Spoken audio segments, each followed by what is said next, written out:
notes basically span right up to January 2022. And because some of the things जैसे 10,000 farmer producer organisation खोलना है, ऐसी announcements पिछले साल के बजट में हुई थी, तो उसके बेसिस पे ये नोट्स हैं.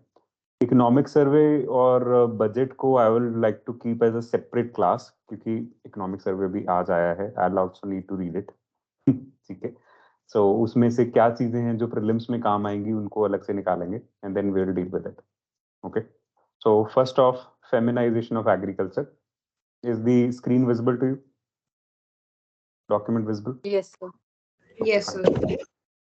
So feminization of agriculture वैसे तो यूपीएससी मेंस का टॉपिक है, लेकिन प्रीलिम्स में इसको रिलेटेड कुछ डेटा आ सकता है या व्हाट इज फेमिनाइजेशन ये आ सकता है. तो generally when we say feminization it means that more and more women are getting involved in agriculture, or the labor force participation rate amongst women is increasing. So 2011 census said that about 33.7% of rural males migrate in search of employment and better economic opportunities. तो अपना जो hinterland है, rural areas हैं, वो छोड़ के शहरों में migrate कर जाते हैं. This increasing migration of rural men has led to feminization of agriculture sector. तो फिर उनके जो agricultural land है, they are tilled by the women who are left behind and they look after the family also. And most of the women who are in agriculture, they are working more as agricultural labor rather than the owners of the land on which they are doing any kind of farming. So here it becomes essential to keep women at the center of India's policy initiative. So whenever you are making a agricultural policy, you need to think about that also. So what are the causes of feminization? First is gender division of work. So they are more willing to accept low-paid irregular jobs and are easy to hire and fire, as thought to be docile, hardworking, and certain jobs are typified as women's work. For example, paddy transplantation. तो ज़्यादातर उसमें औरतें deploy होती हैं as labor, agricultural labor. Then social mobility and migration. So this is generally reserved for males. कि ठीक है, किसी भी शहर में जाके काम कर लिया, कहीं भी रह लिया, कहीं भी सो गए, ये सब मेल्स के लिए रिजर्व किया गया. ठीक है. सो कभी भी फिजिकल लेबर कराना होता है ज्यादा, तो मेल्स के लिए प्रेफरेंस आ जाती है. Then third is poverty. So because of poverty, women often work as agricultural laborers or domestic laborers in order to supplement their family's income or as domestic laborers. So they function like this. So तीन कारण है जिसकी वजह से feminisation हो रहा है, और इनमें से एक भी पॉजिटिव कारण है देखा जाए तो. ठीक है. So what are the impacts of feminization of agriculture on women? So there is definitely a work overload. They have to work in their family aspect also. They have to work on the economic front as well. There is socio-cultural isolation. So now since they are working in that particular environment only, they are isolated, while the men, they go around. Okay. Insufficient time to raise children. Obviously, if they have to go into the earning activity also, it will negatively affect the children. There is going to be a mental health issue, although they are largely neglected. Okay. Then no recognition and ownership. Essentially, ownership of land cultivated by women is not with women. Generally, the male will own, and then the women is just tilling the land. This is the issue. So rest is specifically for means. इसमें बस एक ही example prelims में काम आएगी. Andhra Pradesh community managed natural farming. So this has engaged women in social mobilization, collective action, community learning, and community marketing by utilizing existing institutional platforms of women's self-help groups, which has been instrumental in scaling, sustaining, and deepening the natural farming program. Natural farming basically क्या होता है कि जैसे suppose मैं कहीं पे seeds फेंक के आ गया, तो फिर अपने आप नेचर में वो कैसे इवॉल्व करेंगे. That's what natural farming is all about. ना मैंने उसकी इरिगेशन के बारे में चिंता करनी है, ना फर्टिलाइजर के बारे में, ना पेस्टिसाइड के बारे में, कुछ नहीं. तो natural farming is as the things would grow naturally. ठीक है. So that is what we are trying to practice these days. Next is Essential Commodities Act. So it remains in news throughout the year. Therefore, every year there is a possibility of question on this act also. First off, this act is invoked always by the Ministry of Consumer Affairs, Food and Public Distribution. ये उनकी जिम्मेदारी. Okay, why this has been done now? It is to curb the tur dal prices which are surging. तूर दाल ना वैसे बहुत अच्छी नहीं है खाने के लिए आम जनता के, लेकिन इसको अब दोबारा से इवन पीडीएस में हर जगह पे लाया गया, क्योंकि प्रोटीन तो है लेकिन सस्ता पड़ता है, गरीब आदमी खा सकता है. Now, states and union territories are asked to direct stockholder entities to upload data of stocks held by them on an online monitoring portal of the Department of Consumer Affairs on a weekly basis. तो essential commodities act के अंदर stock holding limit होती है, हमने पढ़ा था. Based upon that limit आप उतना ही रख सकते हो. अगर मोदी जी वाला वो कारनामा चल जाता कि एसेंशियल कमोडिटी एक्ट में स्टॉक होल्डिंग लिमिट हटा दी गई है, फिर तो किसी भी चीज के प्राइसेस कहीं पे भी चले जाते. Now we can always invoke this act to deal with the stock holding limits. So why invoking the act? So tur prices have risen since mid-July 2022 amid slow progress in kharif sowing as compared to last year due to excess rainfalls and waterlogging conditions in parts of major tur growing states that are Karnataka, Maharashtra and MP. Essentially, जो सारी ही pulses हैं, दालें जितनी भी हैं, they are generally in the dry land farming. उनको बहुत ज्यादा पानी नहीं चाहिए, तो अगर वेट कंडीशंस होंगी तो उनकी फार्मिंग नहीं करते. इवन जैसे राजस्थान बेस्ट माना जाता है दालों की कल्टीवेशन के लिए, लेंटिल्स पल्सेस दोनों के लिए. So that's why this is the condition जिसकी वजह से ये नहीं हो रहा. तो कर्नाटका, महाराष्ट्र, एमपी, ये याद रखना है, ठीक है. To control any unwarranted price rise in the upcoming high demand festival months, the government is taking preemptive measures. So आमतौर पे ऐसा किया जाता है to limit attempts by some section of traders and stockists to push the price of tur dal upward by restoring or resorting to restricted sales and creating an artificial scarcity. आमतौर पे जो stockist होते हैं वो क्या करते हैं, इस रिलेशनशिप को एक्सप्लॉइट करते हैं, सप्लाई लिमिट करने की कोशिश करेंगे किसी तरीके से कि मार्केट में कम जाए, उससे प्राइस बढ़ जाएगा. एक बार जब प्राइस बढ़ जाएगा फिर बढ़े हुए प्राइसेस पे सेल करने की कोशिश करेंगे. That's how it goes on. Now what is this Essential Commodities Act? Little bit basic. So this was in 1955. It was legislated at a time when the country was facing a scarcity of foodstuff. That's the time when we had the PL 480 agreement with the USA for importing wheat. To prevent hoarding and black marketing of foodstuff, the Essential Commodities Act was put in place in 1955. कौन सी commodity को essential बोला जा सकता है, तो इसकी कोई specific definition नहीं है एक्ट के अंदर, ये प्रीलिम्स में याद रखना. तो वो कई बार ऐसे स्टेटमेंट डालते हैं, essential commodities have been defined under the act. They have not been defined. कोई डेफिनेशन नहीं, कुछ भी डाल सकता है. Section 2A states that essential commodity means a commodity specified in the schedule of the act. तो बस वो कमोडिटी का नाम वहां पे लिखना अपने आप में बहुत है. तो कभी भी इसको शेड्यूल को अमेंड किया जा सकता है, ठीक है. तो इसमें जैसे शुगर डाल देंगे, ऑयल डाल देंगे, सॉल्ट डाल सकते हैं, वाटर डाल सकते हैं, इलेक्ट्रिसिटी डाल सकते हैं, like this. Legal jurisdiction. So the act gives power to the central government add or remove a commodity in the schedule. तो सारे जो एसेंशियल कमोडिटी एक्ट है, सेंट्रल गवर्नमेंट रेगुलेट करता है कि कौन सी कमोडिटीज हमारे लिए एसेंशियल हैं, कौन सी नहीं है. Okay. The center, if it is satisfied that it is necessary to do so in public interest, can notify an item as essential. जैसे अभी पीछे शुगर केन को किया एसेंशियल आइटम डिक्लेयर, फिर निकाल भी सकते हैं सेंट्रल गवर्नमेंट के ऊपर, और एग्जीक्यूटिव डिसीजन मेकिंग से हो जाता है. मिनिस्ट्री की तरफ से एक नोटिफिकेशन आता है कि ये वाली चीजें हमने एसेंशियल डिक्लेयर कर दी, अब इससे ज्यादा इसका स्टॉक नहीं रख सकते, सारी डायरेक्शन आ जाएंगी. ऑब्जेक्टिव क्या है? टू कर्ब इन्फ्लेशन, कि वो चीजें आम जनता के लिए अवेलेबल रहे और वो बहुत महंगी ना हो जाए. इम्पैक्ट क्या है? So they can control the production, supply and distribution of the commodity and impose a stock limit. तो ये इसका इम्पैक्ट भी ध्यान में रखना. What all can be done under essential commodity act? हम कुछ चीजों की प्रोडक्शन बंद भी कर सकते हैं, जैसे लेट्स से फॉर एग्जांपल अभी प्लास्टिक ईयरबड्स बंद कर दिए, सप्लाई रोक सकते हैं कि ये इतना ही यहाँ सप्लाई होगा, उससे ज्यादा नहीं होगा, like this. How it is to be distributed, even stock limits, कोई कितना अपने पास स्टॉक कर रख सकता है, like this. Now the economic survey 2019-2020, 2 साल पहले जब आया, highlighted the government intervention under ECA often distorted agricultural trade while being totally ineffective in curbing inflation. तो ये इंस्ट्रूमेंट को बोला गया कि ये ठीक नहीं. Such intervention does enable opportunities for rent seeking and harassment. Bureaucracy को एक मौका मिल जाता है किसी को परेशान करने का.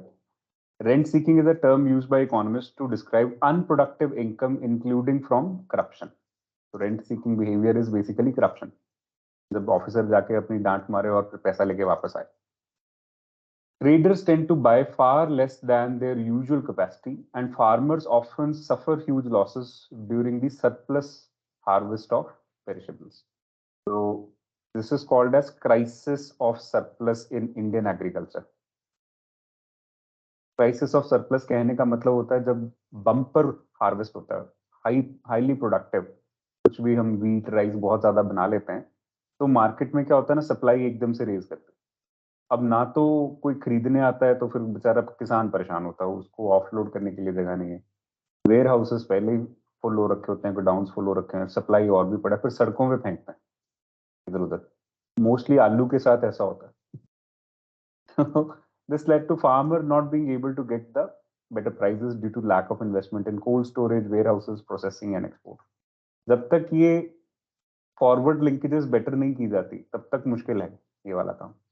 So owing to these issues, Parliament passed the Essential Commodities Amendment Bill 2020, लेकिन फार्मर्स ने उसको रिपील करवा दिया. लेकिन ये अमेंडमेंट भी कुछ ठीक तरह से नहीं ना की गई. उन्होंने बोला स्टॉक लिमिट्स खत्म. तो स्टॉक लिमिट्स खत्म होने का मतलब ये है कि एक बंदा एक लिमिटेड अमाउंट से ज्यादा जितना भी खरीदना चाहे खरीद सकता है. तो इन्फ्लेशन के मामला जब भी होगा, तो आप देखो ना, ये स्टॉक लिमिट फिर इम्पोज क्यों की है. ये 2022 में मिनिस्ट्री ऑफ कंज्यूमर अफेयर खुद ही स्टॉक लिमिट इम्पोज कर रहा है. तो इसको इम्पोज करने की जरूरत पड़ती है from time to time in India. इसका लॉजिक है आज भी. तो अगर 2020 में हटा देते तो फिर उस नुकसान होना था. आज वो लॉ मेरे पास अवेलेबल नहीं होनी थी इन स्टॉकिस्ट को चेक करने के लिए. So it make sense. तो ये वाला हटाया, बहुत अच्छा किया. ठीक है. So agritech summit. So Union Minister for Agriculture and Farmer Welfare addressed the Outlook Agri-Tech Summit and Swaraj Awards 2022. क्या है Agri-Tech Summit? So prelims में ये चाहिए. So it is a platform to bring together top political leadership, policy makers, thought leaders and companies involved in agriculture related technology. सबको साथ लेना. To share knowledge and recognize best practices in the field of agriculture. So that is Agri-Tech Summit. तो सिर्फ technology focus नहीं है. Prelims में ना आपको ऐसे थोड़ा सा घुमा के स्टेटमेंट पूछने की कोशिश कर सकते हैं. सब तरह के लोग आते हैं वहां पे. अगर इसके ऊपर समिट के ऊपर कुछ स्टेटमेंट में सपोज ओनली वर्ड रखा है, तो फिर वो गलत स्टेटमेंट होगी. It's like an inclusive kind of thing. Then there are annual awards which recognize the best performance and innovation in the field of agriculture, which are the Swaraj Awards, and recognize those who are pushing the envelope by using smart technology. The award is given to various Krishi Vigyan Kendras, farmers, producers, organizations, as well as individual scientists. Okay, and this is organized in association with ICAR and Ministry of Agriculture and Farm Welfare. Indian Council of Agriculture Research मिलकर देता है. तो आजकल award वगैरह दोबारा पूछने लगे हैं, तो इसलिए ध्यान रखना. ठीक है. अब इसके हाइलाइट्स क्या हैं, ये मीन्स के लिए ज्यादा कंसर्निंग होते हैं, प्रीलिम्स में इतना नहीं. लेकिन हमें इससे ये पता चल सकता है कि पुरानी पॉलिसीज क्या थी. देखिए, first, 86% of small farmers in the country who have small acreage and cannot invest much, and then the government is working to take these farmers forward, because if the balance of these farmers remains low, then neither agriculture nor the country will progress. Work of creating 10,000 new farmer producer organizations, so that is what the government has started, and this will increase the area under cultivation. Farmer producer organisation basically क्या करती है ना, कि farmers को इकट्ठा लाने के लिए हेल्पफुल है from the trade and commerce sense, ताकि ये इकट्ठे अनाज उगाएं, फिर इकट्ठे बेच पाएं. So from that perspective it will be good for farmers. Okay. Next is fall in price of natural rubber. अब ये पूछा गया था कि नेचुरल रबर का इंडिया में क्या सीन है. असर्शन रीजन टाइप क्वेश्चन आया था कि हम एक्सपोर्ट नहीं करते natural rubber. That was a question we discussed. And उसके बाद अगर देखा जाए तो ये भी बोला गया कि 97% of natural rubber that is produced in India is consumed in India itself. More over हमें 3% और इंपोर्ट करनी पड़ती. That's the situation.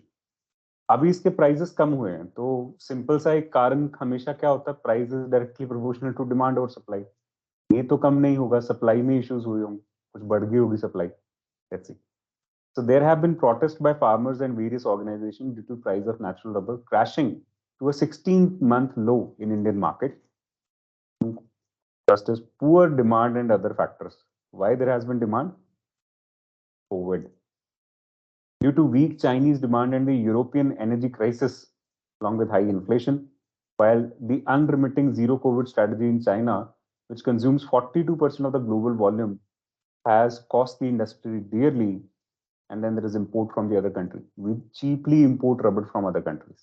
For example, ample supply of block rubber from Ivory Coast and compounded rubber from Far East in domestic tire industry.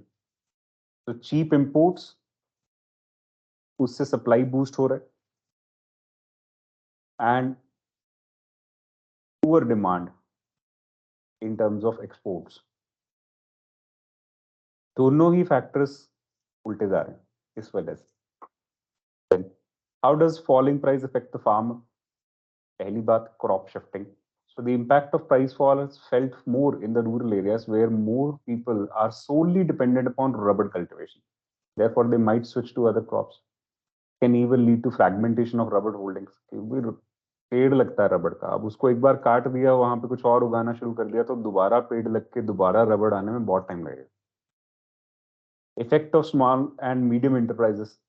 तो small enterprises को तो locally source करना होता है, तो उनके लिए अनसर्टेन फ्यूचर है. Then panic in Kerala. So this state accounts for 75% of total rubber production in the country.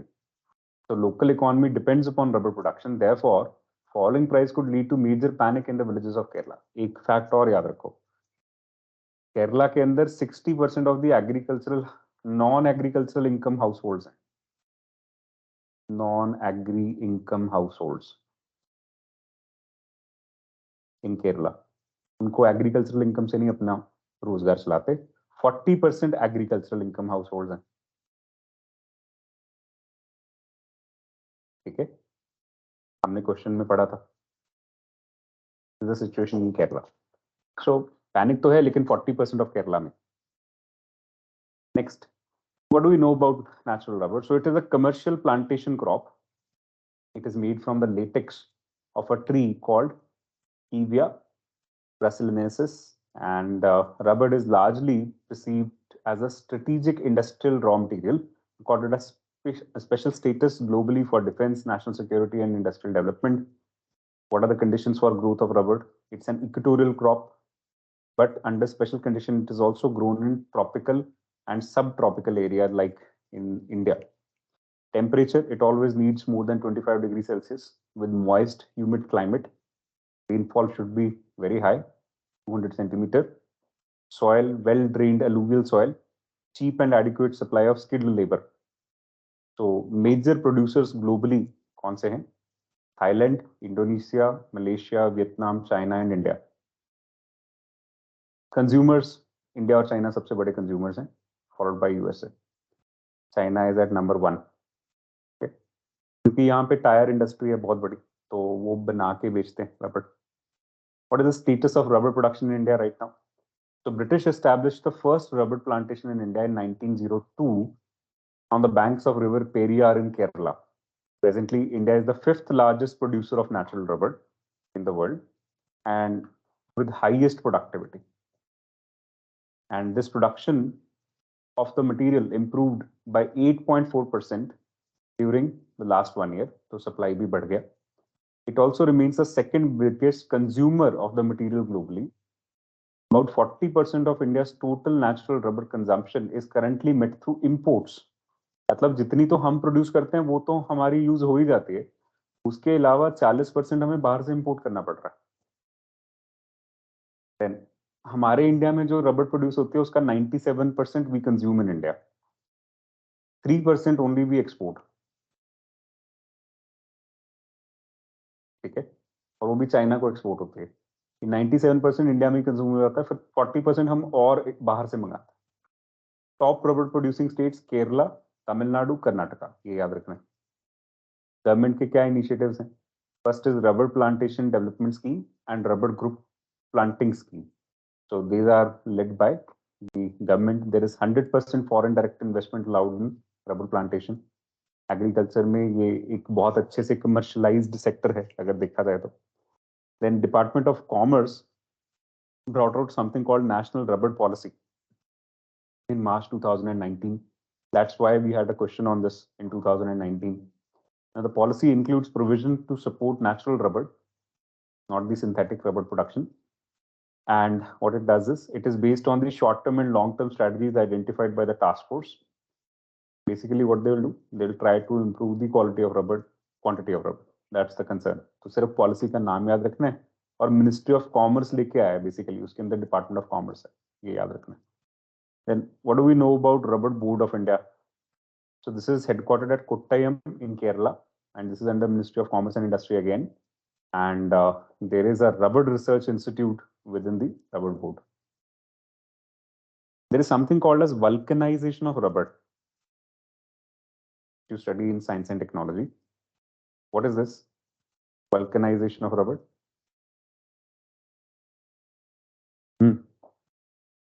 क्या होता है जी? साइंस बैकग्राउंड वाले स्टूडेंट बताएंगे. Sumita, what is vulcanization of rubber?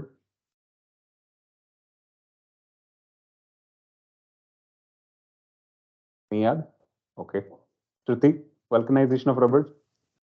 तो सल्फर के साथ ट्रीट करते हैं हार्ड करने के लिए.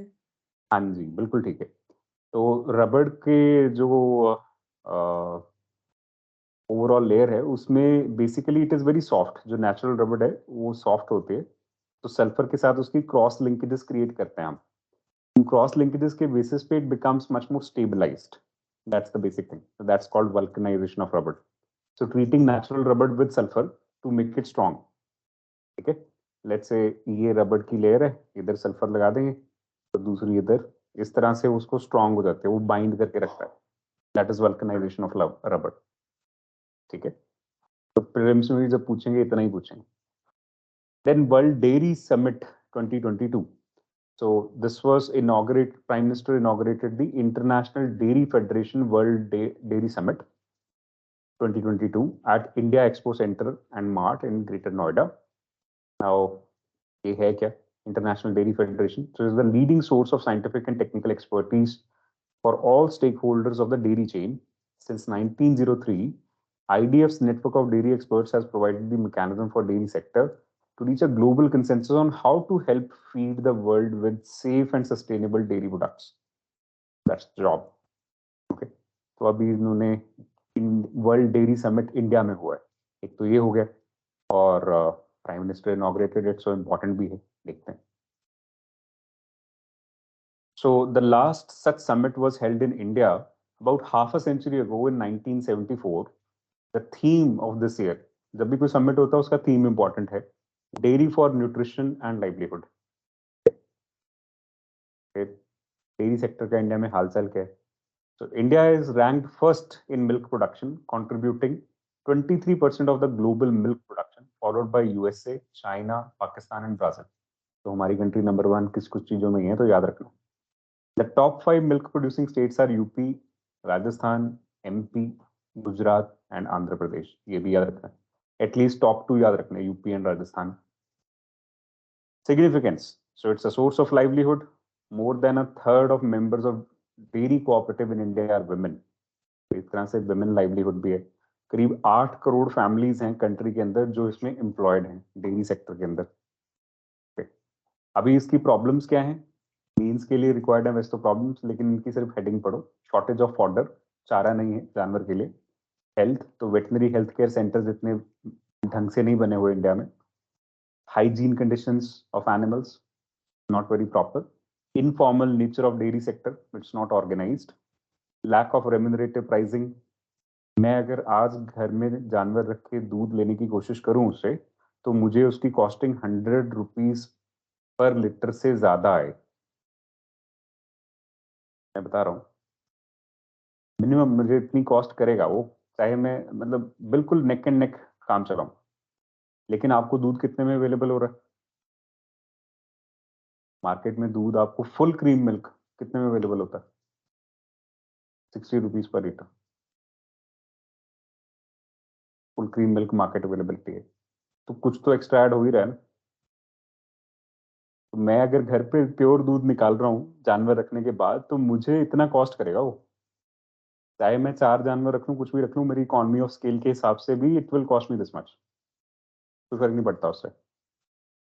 ठीक है, अब उसमें लॉजिस्टिक्स कॉस्ट भी है, एक बंदा छोड़ने जा रहा है, लेने जा रहा है, पैकेजिंग भी है, सब कुछ होना है। फिर भी अगर तुम्हें 60 रुपए पर लीटर मिल रहा है तो वो प्योर दूध है ही नहीं। सिंपल। या तो पानी है या कुछ और है। Okay, then upcoming initiatives. So dairy ecosystem, first off. So the government is working on developing a blanched dairy ecosystem where challenges of the sector would be addressed along with the focus on increasing production. Then there is Pashu Aadhar. बंदों के तो बन ही गए, अब पशु आधार बन देखो। Government is building the largest database of dairy animals, and every animal associated with the dairy sector is being tagged. Unique identification. By 2025, India will vaccinate 100% of animal against foot and mouth disease and brucellosis. ये दो major diseases हैं, foot and mouth disease और ब्रसलॉसिस। अब एक lumpy skin disease भी चला था पीछे बहुत। okay? तो कंसर्न यही है कि हमारे डेयरी सेक्टर में जितने भी एनिमल्स हैं, they are working, they should be tagged and there should be a unique ID issue to that. क्योंकि देखिए, जैसे ह्यूमन बींग्स में अभी कोविड-19 आया, pandemic. So if you need to in future maybe vaccinate the animals and everything, you need to maintain that database also. Next is push to course cereal.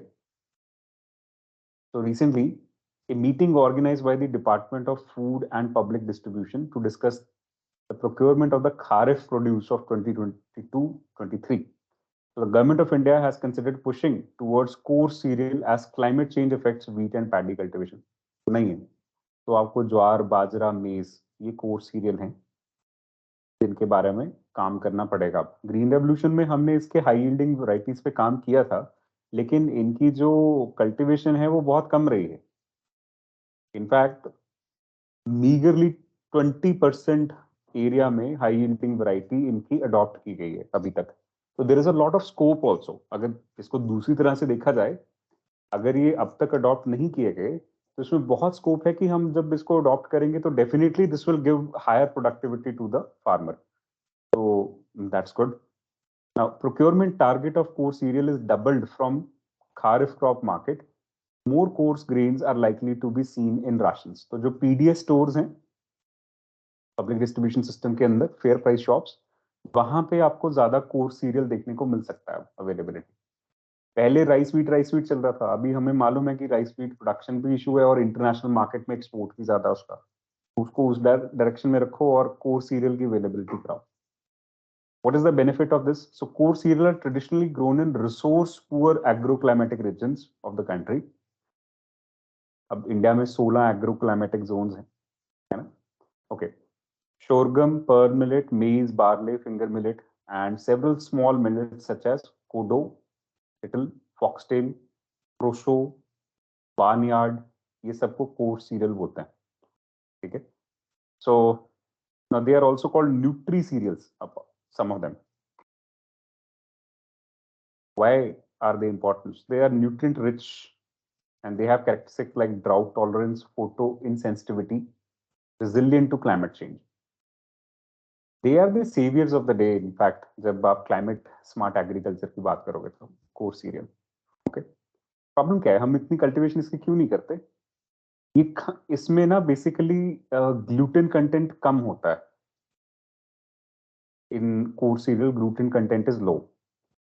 इसकी वजह से इनको पकाना मुश्किल है, वो चिपचिपापन कम है। जब आटा हम फॉर एग्जांपल रोटी के लिए तैयार करते हैं तो वो चिपचिपा होता है व्हीट का आटा, तो because of that it's very easy to cook it. They are not, they are coarse. इनका आटा भी कोर्स है। जैसे कुछ लोग वो व्रत के टाइम पे, नवरात्रि के टाइम पे एक रोटी खाते हैं ना, इट इज वेरी कोर्स, तो उस तरह से है। It's very difficult to make a pancake out of it. Their cultivation in drought prone areas for providing food for human consumption, feed, and fodder for the animal and poultry use as fuel. Industrial uses are common. तो हर जगह use हो सकता है, चाहे उसको हम खा लें, चाहे फीड या फॉडर के तौर पे एनिमल या पोल्ट्री को दे दें, चाहे फ्यूल बनाने, चाहे कुछ कर लें.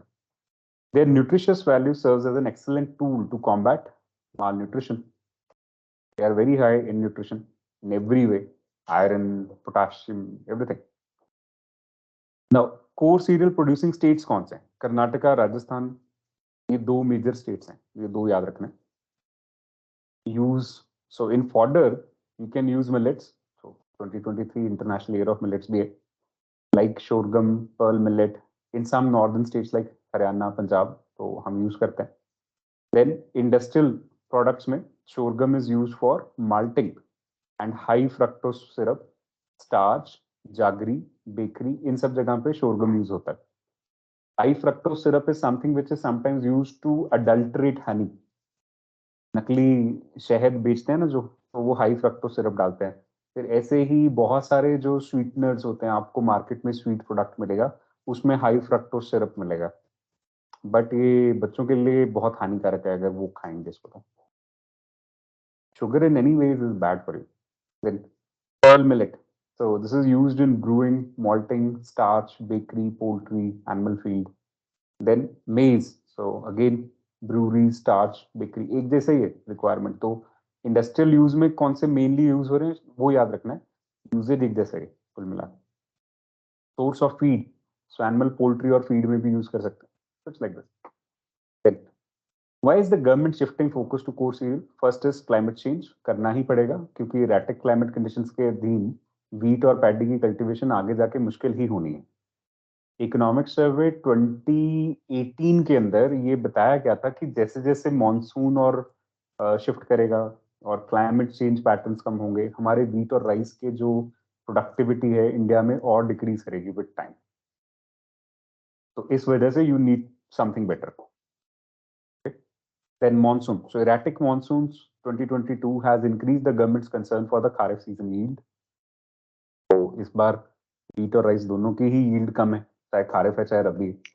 Then sustainable crop. So core cereals have characteristics like drought tolerance, photoinsensitivity, resilient to climate change, जैसे पढ़ लिया.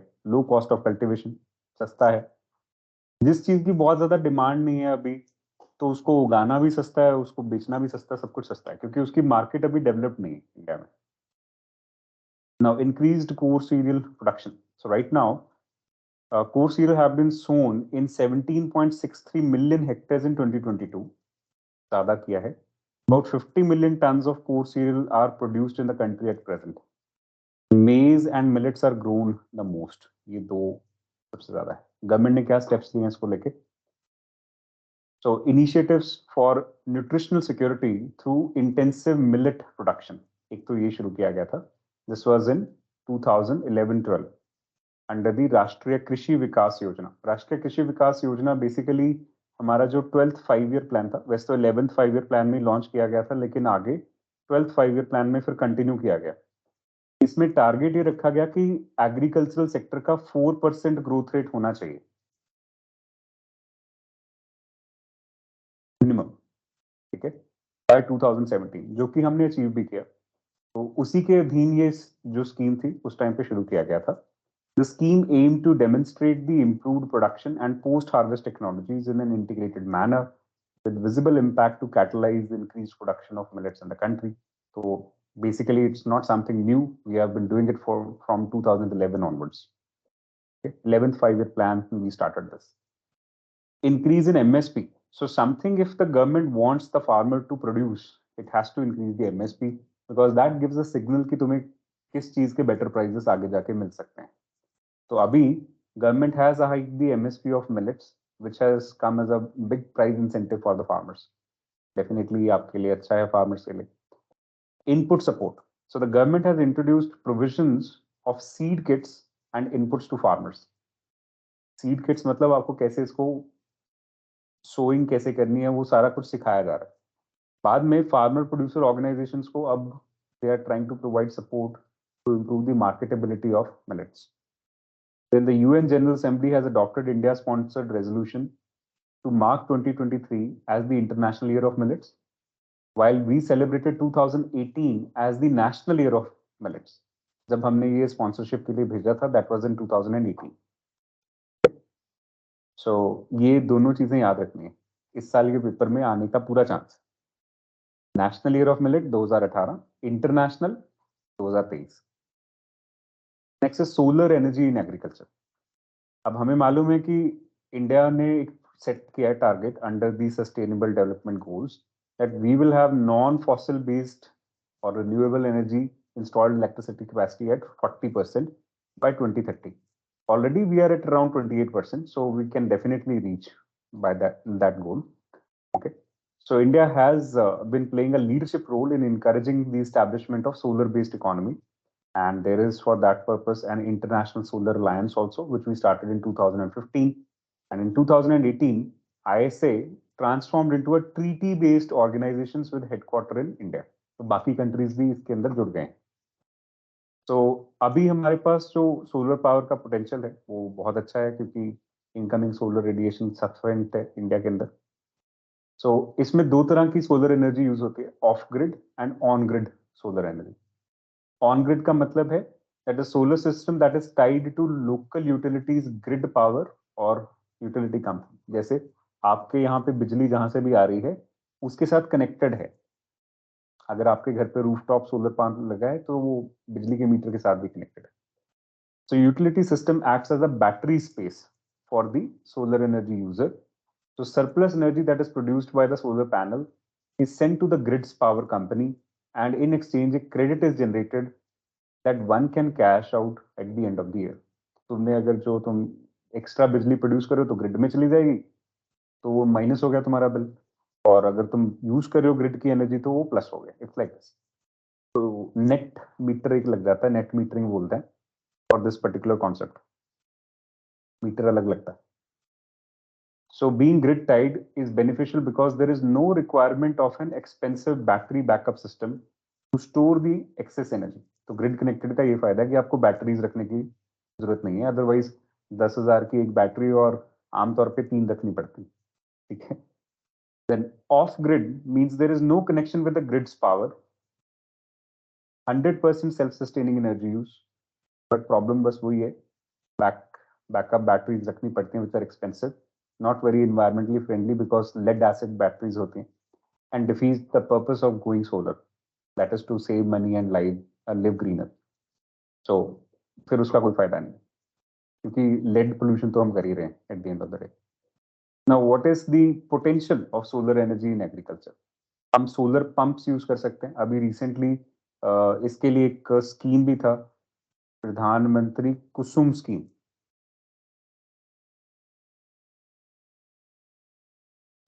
Kusum. What is this Kusum?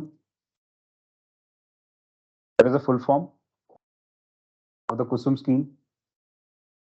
किसान ऊर्जा सुरक्षा एवं संवर्धन है. हाँ. किसान ऊर्जा, आगे गए, ऊर्जा सुरक्षा एवं उत्थान महाअभियान. नाम बहुत बड़ा है, दर्शन इतने से ही है कि इसके अंदर हम solar energy based water pumps उनको लगा के देंगे. ठीक है. ओके. सो सोलर वाटर पंप्स वो लगा के देंगे इरिगेशन के लिए.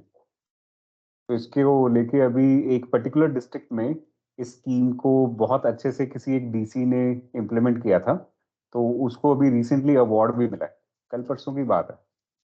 तो डिस्ट्रिक्ट वाइज इंडियन एक्सप्रेस में आया. हाँ, इंडियन एक्सप्रेस में आया था. तो क्या स्कीम क्या है, कौन से डीसी को मिला है, कहाँ से है वो? सर झारखंड के एरिया में है. JNK में है, झारखंड में है? झारखंड में है सर. झारखंड में सर. तो यस, झारखंड में है. अच्छा, ठीक सर है. उनके वहाँ पे पर फार्मर को 40 to 45,000 का मतलब वो हो रहा है, बचत हो रही है साल का, वो अर्न कर रहे हैं. Yes. Okay. Then solar crop. हाँ. Trade scheme is 30% central government देंदी, 30 ਦਿੰਦੀ ਹੈ ਸਟੇਟ ਗਵਰਨਮੈਂਟ, 10% ਫਾਰਮਰ ਨੂੰ ਫੇਰ ਕਰਨਾ ਪੈਂਦਾ ਹੈ. ਮੈਂ ਲਗਾਉਣੀ ਸੀ ਆਪਣੇ ਫੀਲਡ ਲਈ, ਸਾਡਾ ਫਰੀਦਕੋਟ ਡਿਸਟ੍ਰਿਕਟ ਆਉਂਦਾ नहीं ਇਹਦੇ 'ਚ. हाँ. अभी पंजाब में तो आधी सेंटर की स्कीम्स नहीं है ना, पंजाब में आम आदमी पार्टी अपनी मर्जी से चलाएगी. Okay. Otherwise, it is a very beneficial scheme. Then solar crop drying. तो बहुत सारे क्रॉप्स हैं जिनको ड्राइड फॉर्म में आप आगे बेचते हो. For example potatoes, grains, carrots and mushrooms. So solar dryers are available, so that's good thing. Solar spraying, so pesticides spray करने के लिए यूज हो सकता है. Solar powered tractors can be there. So right now our farm mechanics industry, they are working towards this. So if this is a possibility, it will come as a boon for the agriculture sector. तो ये सब possibilities हैं जो आगे जाके हो सकता है. ठीक है. Okay. Now carbon trading in agricultural sector. Carbon trading का जो पूरा एक सेटअप था वो क्योटो प्रोटोकॉल के अंडर बना. और क्योटो प्रोटोकॉल में इसको मार्केट मैकेनिज्म बोलते हैं. एनवायरमेंट और बायोडाइवर्सिटी में इसको थोड़ा सा दोबारा से पढ़ेंगे हम. ठीक है. इसके अधीन हर कार्बन सर्टिफिकेट को 1 million tonne of carbon dioxide के हिसाब से बनाया गया था और उसको हम ट्रेड कर सकते हैं. अब एग्रीकल्चर सेक्टर में भी सपोजिंग हम कम कार्बन डाइऑक्साइड कहीं पे भी emit कर रहे हैं, so we can get a carbon certificate. Okay? And that is something that can be traded. So agriculture sector plays a significant role in carbon trading because it has potential to both emit and sequester carbon. That is the process of storing carbon in the vegetation and soil. So that's what you can do. अब उसके बड़े सारे तरीके हैं. India updated its nationally determined contributions NDCs to the UN Framework Convention on Climate Change in August 2022. The updated NDCs includes 50% cumulative electric power installed from the non-fossil fuel-based energy sources. पहले 40% था, अब हमने 50% कर दिया उसको. And an addition of carbon sink of 2.5 to 3 billion tons of CO2 through forest and tree cover by 2030. तो हमने nationally determined contributions को अपने update कर दिया है. पहली तो ये याद रखना फिल्म्स के लिए. दूसरा, the updated NDC also aims to reduce the emission intensity of GDP. That means for every 1% growth rate, how much carbon dioxide are you emitting? So this will be reduced by 45% as compared to 2005 levels by the year 2030. Okay. And it also talks about propagating a healthy and sustainable way of living, including through a mass movement called LIFE, that is Lifestyle for Environment, as the key to combating climate change. So the Energy Conservation Amendment Bill 2022 was passed in the Parliament, which mandates exploration and usage of non-fossil fuel energy sources and the creation of a national carbon market. So that's the Energy Conservation Bill. Now, it is also futuristic in achieving the target of net zero emission by 2070. Net zero का concept हमने पढ़ा था environment के अंदर. उसमें यह है कि जितना कार्बन आप रिलीज कर रहे हो उतना आप अब्सॉर्ब भी कर रहे हो. That is net zero. ऐसा नहीं है कि आप बिल्कुल रिलीज करना बंद कर दोगे. तो bye 2070 you will become carbon neutral in that sense. Now what is carbon trading? So in agriculture sector, it refers to buying and selling of carbon credits that are generated by the practices which reduce greenhouse gas emissions or increase carbon sequestration on the farm and other agricultural land. या तो carbon की absorption बढ़ाइए या फिर उसकी emission कम कीजिए. ये दो तरीकों से आप कार्बन ट्रेडिंग के लिए सर्टिफिकेट जनरेट कर सकते हैं. The concept of carbon trading in agriculture sector is seen as a way to provide financial incentive for the farmers. क्योंकि ये सर्टिफिकेट्स मनी टर्म्स में ट्रेड होते हैं, इस वजह से फार्मर्स के लिए अच्छा है. Moreover, it will help them adopt environmentally friendly practices also. What opportunities carbon trading in the agriculture sector presents? Let's see. First is additional revenue. तुम carbon credits बेच के पैसा ले सकते हो. Climate change mitigation, soil health improvement, carbon add होगा तो soil के लिए अच्छा है. Biodiversity conservation, sustainable land use and rural development. बस इसकी headings याद रखनी और कुछ नहीं. What are the challenges of trading carbon? अभी हमारे पास system नहीं है. First is difficulty to accurately measuring and verifying carbon sequestration. Soil में कितना carbon already गया, क्योंकि normal natural carbon cycle से भी जाता है और तुमने ऐसे कौन से effort किए जिससे ज्यादा जा रहा है. Issue of revenue. So a farmer will adopt carbon abatement if he expects that revenue from the sale of carbon credits would compensate for the loss of crop yield, if any, due to its adoption. पहले farmer को तो clarity build करने दो ना, कुछ आएगा भी. पता चला क्रॉप यील्ड में नुकसान करा लूं मैं. कार्बन अबेटमेंट प्रैक्टिसेस के चलते। जैसे for example stubble burning, now that adds carbon to the environment, and in case you are not doing that, तो you are doing carbon sequestration, है ना। तो इसमें फार्मर का फायदा क्या है, लॉन्ग टर्म उसको पैसे मिलेंगे क्या, तो उसके बारे में चिंतित है वो। तो lack of reliable data, so there is a lack of accurate consistent data on carbon sequestration right now, so ये issue है। complex regulations, high transaction costs, limited demand, अभी कार्बन क्रेडिट की मार्केट कोई बहुत ज्यादा बड़ी नहीं है, तो वो भी एक इशू है, so you need to find buyers for them। lack of awareness, big troubles। what should be the way forward now, so we need to deal with the challenges जो ऊपर बोले, बस कार्बन ट्रेडिंग का environment set करने की जरूरत है। So right now in India, a few agrotech companies, for example, Bhumitra and Nurture Farm, so they organize farmers through intermediaries to facilitate their participation in voluntary carbon markets. तो वही agrotech companies हैं जो इसमें काम कर रहे हैं फिलहाल कार्बन ट्रेडिंग में, तो यहीं से पता लग जाता है कुछ खास नहीं है। Then there is agricultural infrastructure fund। जब ये बनाया गया था तो 10,000 करोड़ रुपए का फंड था, अभी 30,000 करोड़ का मार्क निकल गए। So this is for capital mobilization for projects in agriculture sector for creation of post-harvest management infrastructure and community farming assets। Community farming assets का मतलब जैसे happy seeder, tractors, major things जो farm implements। So this was basically launched in July 2020, budget के अंदर announce किया गया था। Aims to provide all-round financial support to the farmers, agricultural entrepreneurs, हम तो आजकल एग्रीप्रेन्योर्स बोलते हैं, ठीक है। Then farmer groups like farmer producer organisation, SHG, joint liability group, ये सब हमने पढ़ लिया था। Many others to create post harvest management infrastructure, ये काम था इंडिया के अंदर करने के लिए। क्या करते हैं, AIF provides the support of 3% interest subvention, credit guarantee support through credit guarantee fund trust CGFT for MSMEs, so for a loan up to rupees 2 crore, and facility of convergence with the other central and state government schemes। कहने का मतलब 2 करोड़ तक का loan ले सकते हो, 3% तक की इंटरेस्ट सबवेंशन मिलेगी। वैसे भी एग्रीकल्चर लोन 7% पे मिलता है, तो 3% की इंटरेस्ट सबवेंशन आपको मिल जाएगी, तो वो 4% पे अवेलेबल हो जाएगा। So that's what is allowed under agriculture infrastructure fund. So it is helping in reducing post-harvest losses by creating and modernizing agri infrastructure। क्या करते हैं, जैसे वेजिटेबल्स है तो उसके लिए प्राइमरी प्रोसेसिंग सेंटर चाहिए होता है जो वॉशिंग में, चिलिंग में, ट्रांसपोर्टेशन में हेल्प करे, पैकेजिंग में हेल्प करे। Then there are high tech hubs for rental of agriculture machinery, वो अलग अलग एग्रीकल्चर मशीनरी रिक्वायर्ड जो भी है वो यूज कर सकते हो। Then management, so always you need information to manage things, so for that they have started the MIS platform, management information system। Okay, so there are national, state and district level monitoring committees that will be set up to ensure real time monitoring and effective feedback।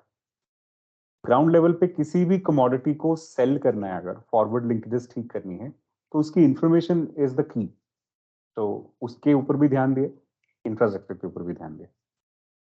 Post harvest management होता क्या है, तो जब फसल आपने harvest कर लिया उसके बाद you have to clean it, sort it, grade it, good quality, bad quality, package, storage and transport, ये सब पोस्ट हार्वेस्ट मैनेजमेंट है।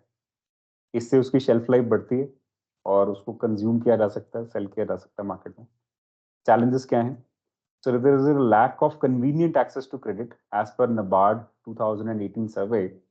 Farmers with smaller plot sizes took a greater share of loans from non-institutional lenders। मतलब ये कि वो अभी भी money lender के चक्कर में ही फंसे हुए हैं, इनफॉर्मल सोर्सेस में। Stubble burning, on farm burning और stubble burning is intensifying due to shortage of human labor, high cost of removing crop residue। सबसे बड़ा जो इसमें पंजाब हरियाणा के अंदर कल्प्रिट है ना, वो हमारी सरकारें हैं, स्टेट गवर्नमेंट्स, क्योंकि जो स्टबल मैनेजमेंट के लिए मशीनरी है वही नहीं अवेलेबल ग्राउंड लेवल पे। दूसरे नंबर पे फिर किसान जिम्मेदार है। सपोजिंग अगर गवर्नमेंट आके बोले कि मैं स्टबल मैनेज कर दूंगा, डोंट वरी, आपको आग लगाने की जरूरत नहीं है, within a week it will be done. तो fine, why the farmer needs to burn it? ठीक है, अदरवाइज तो द इजियर चीपर ऑप्शन है कि 1 रुपए की माचिस लाओ, काम खत्म करो. And infrastructure bottlenecks. So more than 30% of produce from the farm gate is lost due to inadequate cold chain infrastructure. India में जो हार्वेस्टेड फूड है वो भी 30% वेस्टेज है, जिसकी अब अपने आप में वैल्यू है, देखो 90,000 crore rupees as per NITI Aayog. So lack of all weather roads and connectivity are again troublesome because transportation becomes a trouble. Now, how can India harvest rich returns from agriculture? So ये means का मामला है, prelims में tension नहीं लेना. Okay, little trouble with this. There you go. So how is the permaculture farming different from conventional chemical farming? ये 2021 prelims में question आया था, तो देखिए जरा. Permaculture farming discourages monocultural practices but in conventional chemical farming, monoculture practices are predominant. Okay. एक ही तरह की जो फसल है बार बार हम लेने की कोशिश करते हैं, जैसे राइस आफ्टर राइस, तो केमिकल फार्मिंग में ये करते हैं. ठीक है, conventional chemical farming can cause increase in soil salinity, but the occurrence of such phenomena is not observed in permaculture farming. बिल्कुल ठीक है, तो एक ही तरह के जब आप केमिकल्स यूज करते हो तो सैलिनिटी बढ़ जाती है सॉइल की.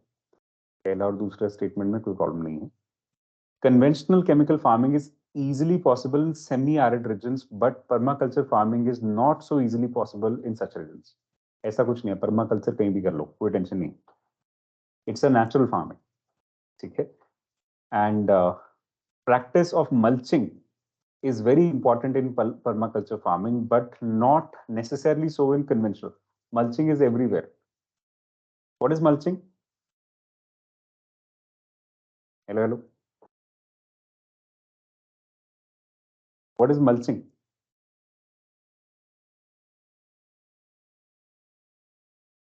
कई बार हम ऐसी चीजें स्किप कर देते हैं, छोटी छोटी वोकैबुलरी, यूपीएससी पीछे पड़ जाता है. What is mulching of soil और mulching of land?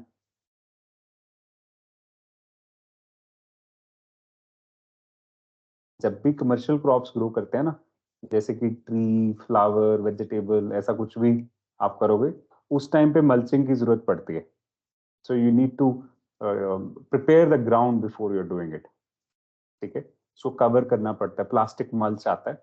So thin layer of polythene basically is used to cover up the soil, and the plastic mulch basically is widely used. ये green house cover के तौर पे mulching इस तरह से चलती है. ओके, अब वो चाहे केमिकल फार्मिंग में कर लो, चाहे तुम कैसी भी फार्मिंग में करो. दूसरा तरीका मल्चिंग करने का क्या होता है कि तुम अगर प्लास्टिक नहीं यूज करना चाहते तो कोई भी जो क्रॉप रेसिड्यू है उससे भी मल्चिंग कर सकते हो. ऑर्गेनिक मल्च भी आता है. तो यहाँ पे जो ऑर्गेनिक मटेरियल है उसको पूरा लैंड को कवर कर देते हैं ताकि मॉइस्चर कंजर्व्ड रहे. ठीक है, तो that is mulching. Let me show you mulching, फिर याद रहेगा, फिर भूलेगा नहीं. Here, so this is organic mulching. See, rose petals are being used for organic mulching. Okay, this is manure, coconut leaves, peanut shells, kuch bhi, anything that can be used for as an organic mulch. This is plastic mulching. ठीक है, तो permaculture farming भी देख लो जरा.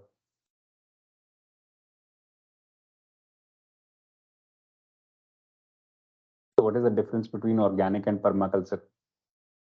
Permaculture में you are trying to create a permanent kind of a form in the urban landscape only. That is permaculture. ये जब तुम अलग अलग एग्रीकल्चरल प्रैक्टिसेस ज्योग्राफी में पढ़ते हो, उसमें ये आजकल नया चल रहा है परमाकल्चर. ठीक है, so it is a agricultural ecosystem which is self-sufficient and in a sustainable way it just goes on. There's a lot of diversity, resilience, natural productivity and sustainability के बेसिस पे चलता है. कहने का मतलब जो आसपास में चीजें वाकई पहले भी चली रही थी, उसी को थोड़ा और बढ़ावा देके उसको फूड के लेवल पे, हर लेवल पे हम यूज कर लेते हैं. That is permaculture. It's permanent sort of farming. We are not trying to make do at an artificial level. ठीक है, ओके. देन एक और क्वेश्चन देखिए, which of the following is the chief characteristic of mixed farming?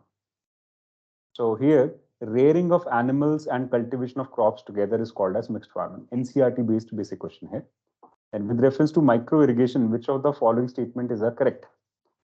So here, the fertilizer and nutrient loss can be reduced. Micro irrigation, for example, sprinkler system. उसमें पानी एकदम से नहीं आता, तो लीचिंग ऑफ फर्टिलाइजर्स पेस्टिसाइड नहीं होगा, या फ्लड में वो निकल नहीं जाएगा इधर उधर, वहीं पे रहेगा, ठीक है. तो ड्रिप इरिगेशन स्प्रिंकलर सिस्टम, उसमें खराब नहीं होते फर्टिलाइजर्स या न्यूट्रिएंट्स. Then it is the only means of irrigation in dry land farming. ऐसा तो कुछ नहीं है. ड्राई लैंड फार्मिंग में तुम चाहे कैनाल से कर लो, चाहे टैंक से कर लो, चाहे कैसे भी कर लो, ये अकेला तो नहीं है, है ना. In some areas of farming, receding groundwater tables can be checked. हाँ, इसमें वाटर की वेस्टेज कम होती है. ये माइक्रो इरिगेशन सेटअप में चाहे स्प्रिंकलर सिस्टम है, चाहे ड्रिप इरिगेशन है, वेस्टेज नहीं होती. तो डेफिनेटली 1 and 3, वो जो पर ड्रॉप मोर क्रॉप का फिनोमिना है वो रहेगा. Then revolutionizing Indian agriculture through natural farming. First off, what is natural farming? So this is a method of agriculture that relies upon natural processes rather than synthetic inputs. जैसे मैंने कहा था कि बीज फेंक के आगे अपने आप हो जाएगा जैसे होना. In India, it gained popularity as a way to increase crop yields and reduce environmental impact. However, there are a number of challenges. For example, limited market, lack of readily available natural inputs, decline in yield due to climate change. So as a result, chemical farming अपने आप में जरूरी हो ही जाती है. Okay. So what all we are trying to do? So here we try to create a balanced and self-sustaining ecosystem in which crops can grow without the use of synthetic chemicals or genetically modified organisms. That is natural farming. Okay.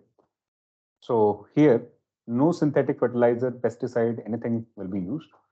Only, and the farmer relies on techniques like crop rotation, intercropping, composting to enhance soil health and support crop growth. Okay. तो जो natural way में किया जा सकता है वही करेंगे. Benefit क्या है? Food and nutrition security, environmental benefits, या जनरल इकोनॉमिक बेनिफिट्स, पैसा नहीं लगेगा आपका कुछ खास केमिकल्स खरीदने में. Sustainable benefits, essentially they will preserve and enhance the natural resources. Now, what are the issues associated with this? First is weather and climate. So naturally चीजें तभी ठीक चलती हैं जब वेदर और क्लाइमेट ठीक होता है, नहीं तो उनको कुछ ना कुछ केमिकल इनपुट देना पड़ता है. ठीक है. पेस्ट एंड डिजीज थ्रेट, तो इनको कंट्रोल करने के लिए तो कोई ना कोई केमिकल पेस्टिसाइड चाहिए होगा. So that makes it risky. Limited resource and time constraints. Always it is, farmer is resource constrained because poor farmers हैं. So that creates trouble for the natural farming. So what are other challenges related to farming in India? First is lack of irrigation facility. Even today, 52% of India's gross cropped area is irrigated. बाकी monsoon पे dependent है. Lack of agricultural diversification. So सब कुछ wheat rice ही चल रहा है. So diversification नहीं. What are the government initiatives in this regard? First is Mission Organic Value Chain Development of Northeast Region. कि सिक्किम को first organic fully organic state जब दावा किया गया तो इसी मिशन की शुरुआत के तौर पे किया गया था. The national mission on sustainable agriculture, प्रधानमंत्री कृषि विकास योजना जो 11th 5-year प्लान से चल रहा है. सब मिशन ऑन एग्रो फॉरेस्ट्री, राष्ट्रीय कृषि विकास योजना, तो परंपरागत कृषि विकास योजना, ये सब योजनाएं ऑर्गेनिक फार्मिंग को बढ़ावा देते हैं. उनकी डिटेल मैंने यहाँ नहीं दी, वो जो गवर्नमेंट स्कीम्स वाला डॉक्यूमेंट है उधर है. What should be the way forward is something you have to deal with means only, not for prelims, in every topic. Okay, unless there is some specific example. Bringing an end to stubble burning. So stubble burning basically is a process of setting fire to the straw stubble left after harvesting the grains like paddy and wheat. तो जो बचा हुआ रह गया green harvest के बाद उसको आग लगाएंगे तो that is stubble. Okay, Punjabi में पराली बोलते हैं. और पैडी क्रॉप में आमतौर में ट्रबलिंग होता है. This is around end of September and beginning of November that it is done. इस टाइम पे विंड स्पीड्स दिल्ली में ज्यादा चलती नहीं, तो इस वजह से वहां पे जाके सारा धुआं जमा हो जाता है. The practice is prevalent in Punjab, Haryana and UP during the months of October, November. और ठंड होती है तो वो सारा धुआं नीचे के लेवल पे रहता है, तो जो SPM है वो बढ़ जाता है, सस्पेंडेड पार्टिकुलेट मैटर, और फिर सुप्रीम कोर्ट शोर मचाता है ना. So what are the ill effects of stubble burning? So damage to the environment. Why? Because things like carbon monoxide, methane, polycyclic aromatic hydrocarbons, volatile organic compounds, ये सब toxic gases हैं जो emit होंगे, पहली बात. दूसरा, it affects the air quality and health, especially Delhi's air pollution. And my impact on soil property. So elevated soil temperatures will cause the death of beneficial soil organisms also. That will create a problem for earthworms, your nitrogen fixing bacteria and everything. Yeah. Then impact on human health. So skin irritation, neurological, cardiovascular, respiratory problems, ये सब होना शुरू हो जाएगा. Black lungs identify की जा रही हैं आजकल छोटे बच्चों में भी, जो स्मोक नहीं करते. आमतौर पे जो स्मोकर्स थे, जो सारी जिंदगी स्मोक करते हैं, उनकी लंग्स ब्लैक होते हैं, लेकिन दिल्ली में छोटे बच्चे की लंग्स भी ब्लैक होनी शुरू हो गई. इनसफिशिएंट. हाँ.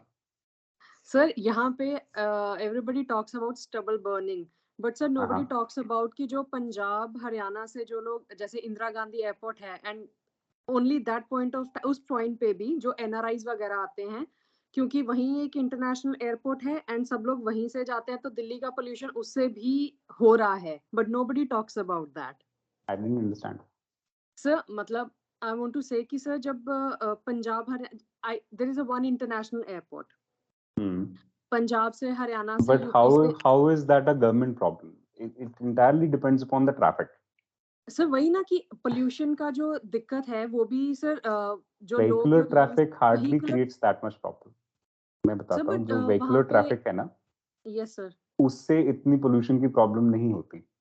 इंडस्ट्री और एग्रीकल्चर सबसे ज्यादा पोल्यूशन क्रिएट करते हैं. सर बट इस चीज को भी टेक केयर किया जा सकता है कि पंजाब में ये लोग बात कर रहे हैं कि मतलब अगर डायरेक्ट फ्लाइट्स हो पंजाब से भी, एक तो पंजाब की इकोनॉमी भी राइज करेगी, plus Chandigarh This airport is में an भी. agreed, but this is not a connected matter to stubble burning. Sir yes, no जानबूझ के सरकारें जोड़ देती हैं, लेकिन ऐसा कोई सिचुएशन है नहीं. सर यस, ये तो है, क्योंकि मेरे हाँ. One of my cousin is studying in PAU agriculture हाँ. यूनिवर्सिटी में, वो पढ़ रहा है, तो इज लाइक कि हाँ. हमारे टीचर्स इतना नहीं बोलते कि स्टबल बर्निंग से ही ये सब कुछ हो रहा है, कि दिल्ली में भी इतना ज्यादा ऑलरेडी पोल्यूशन है, मतलब दे आर लाइक, मतलब उसने I मेरे tell को you, ये एक व्यू पॉइंट there are बताया. three factors to this entire problem. First factor is geography.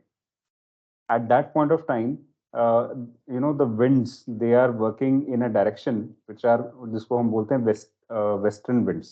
So they are coming from the west at this point of time.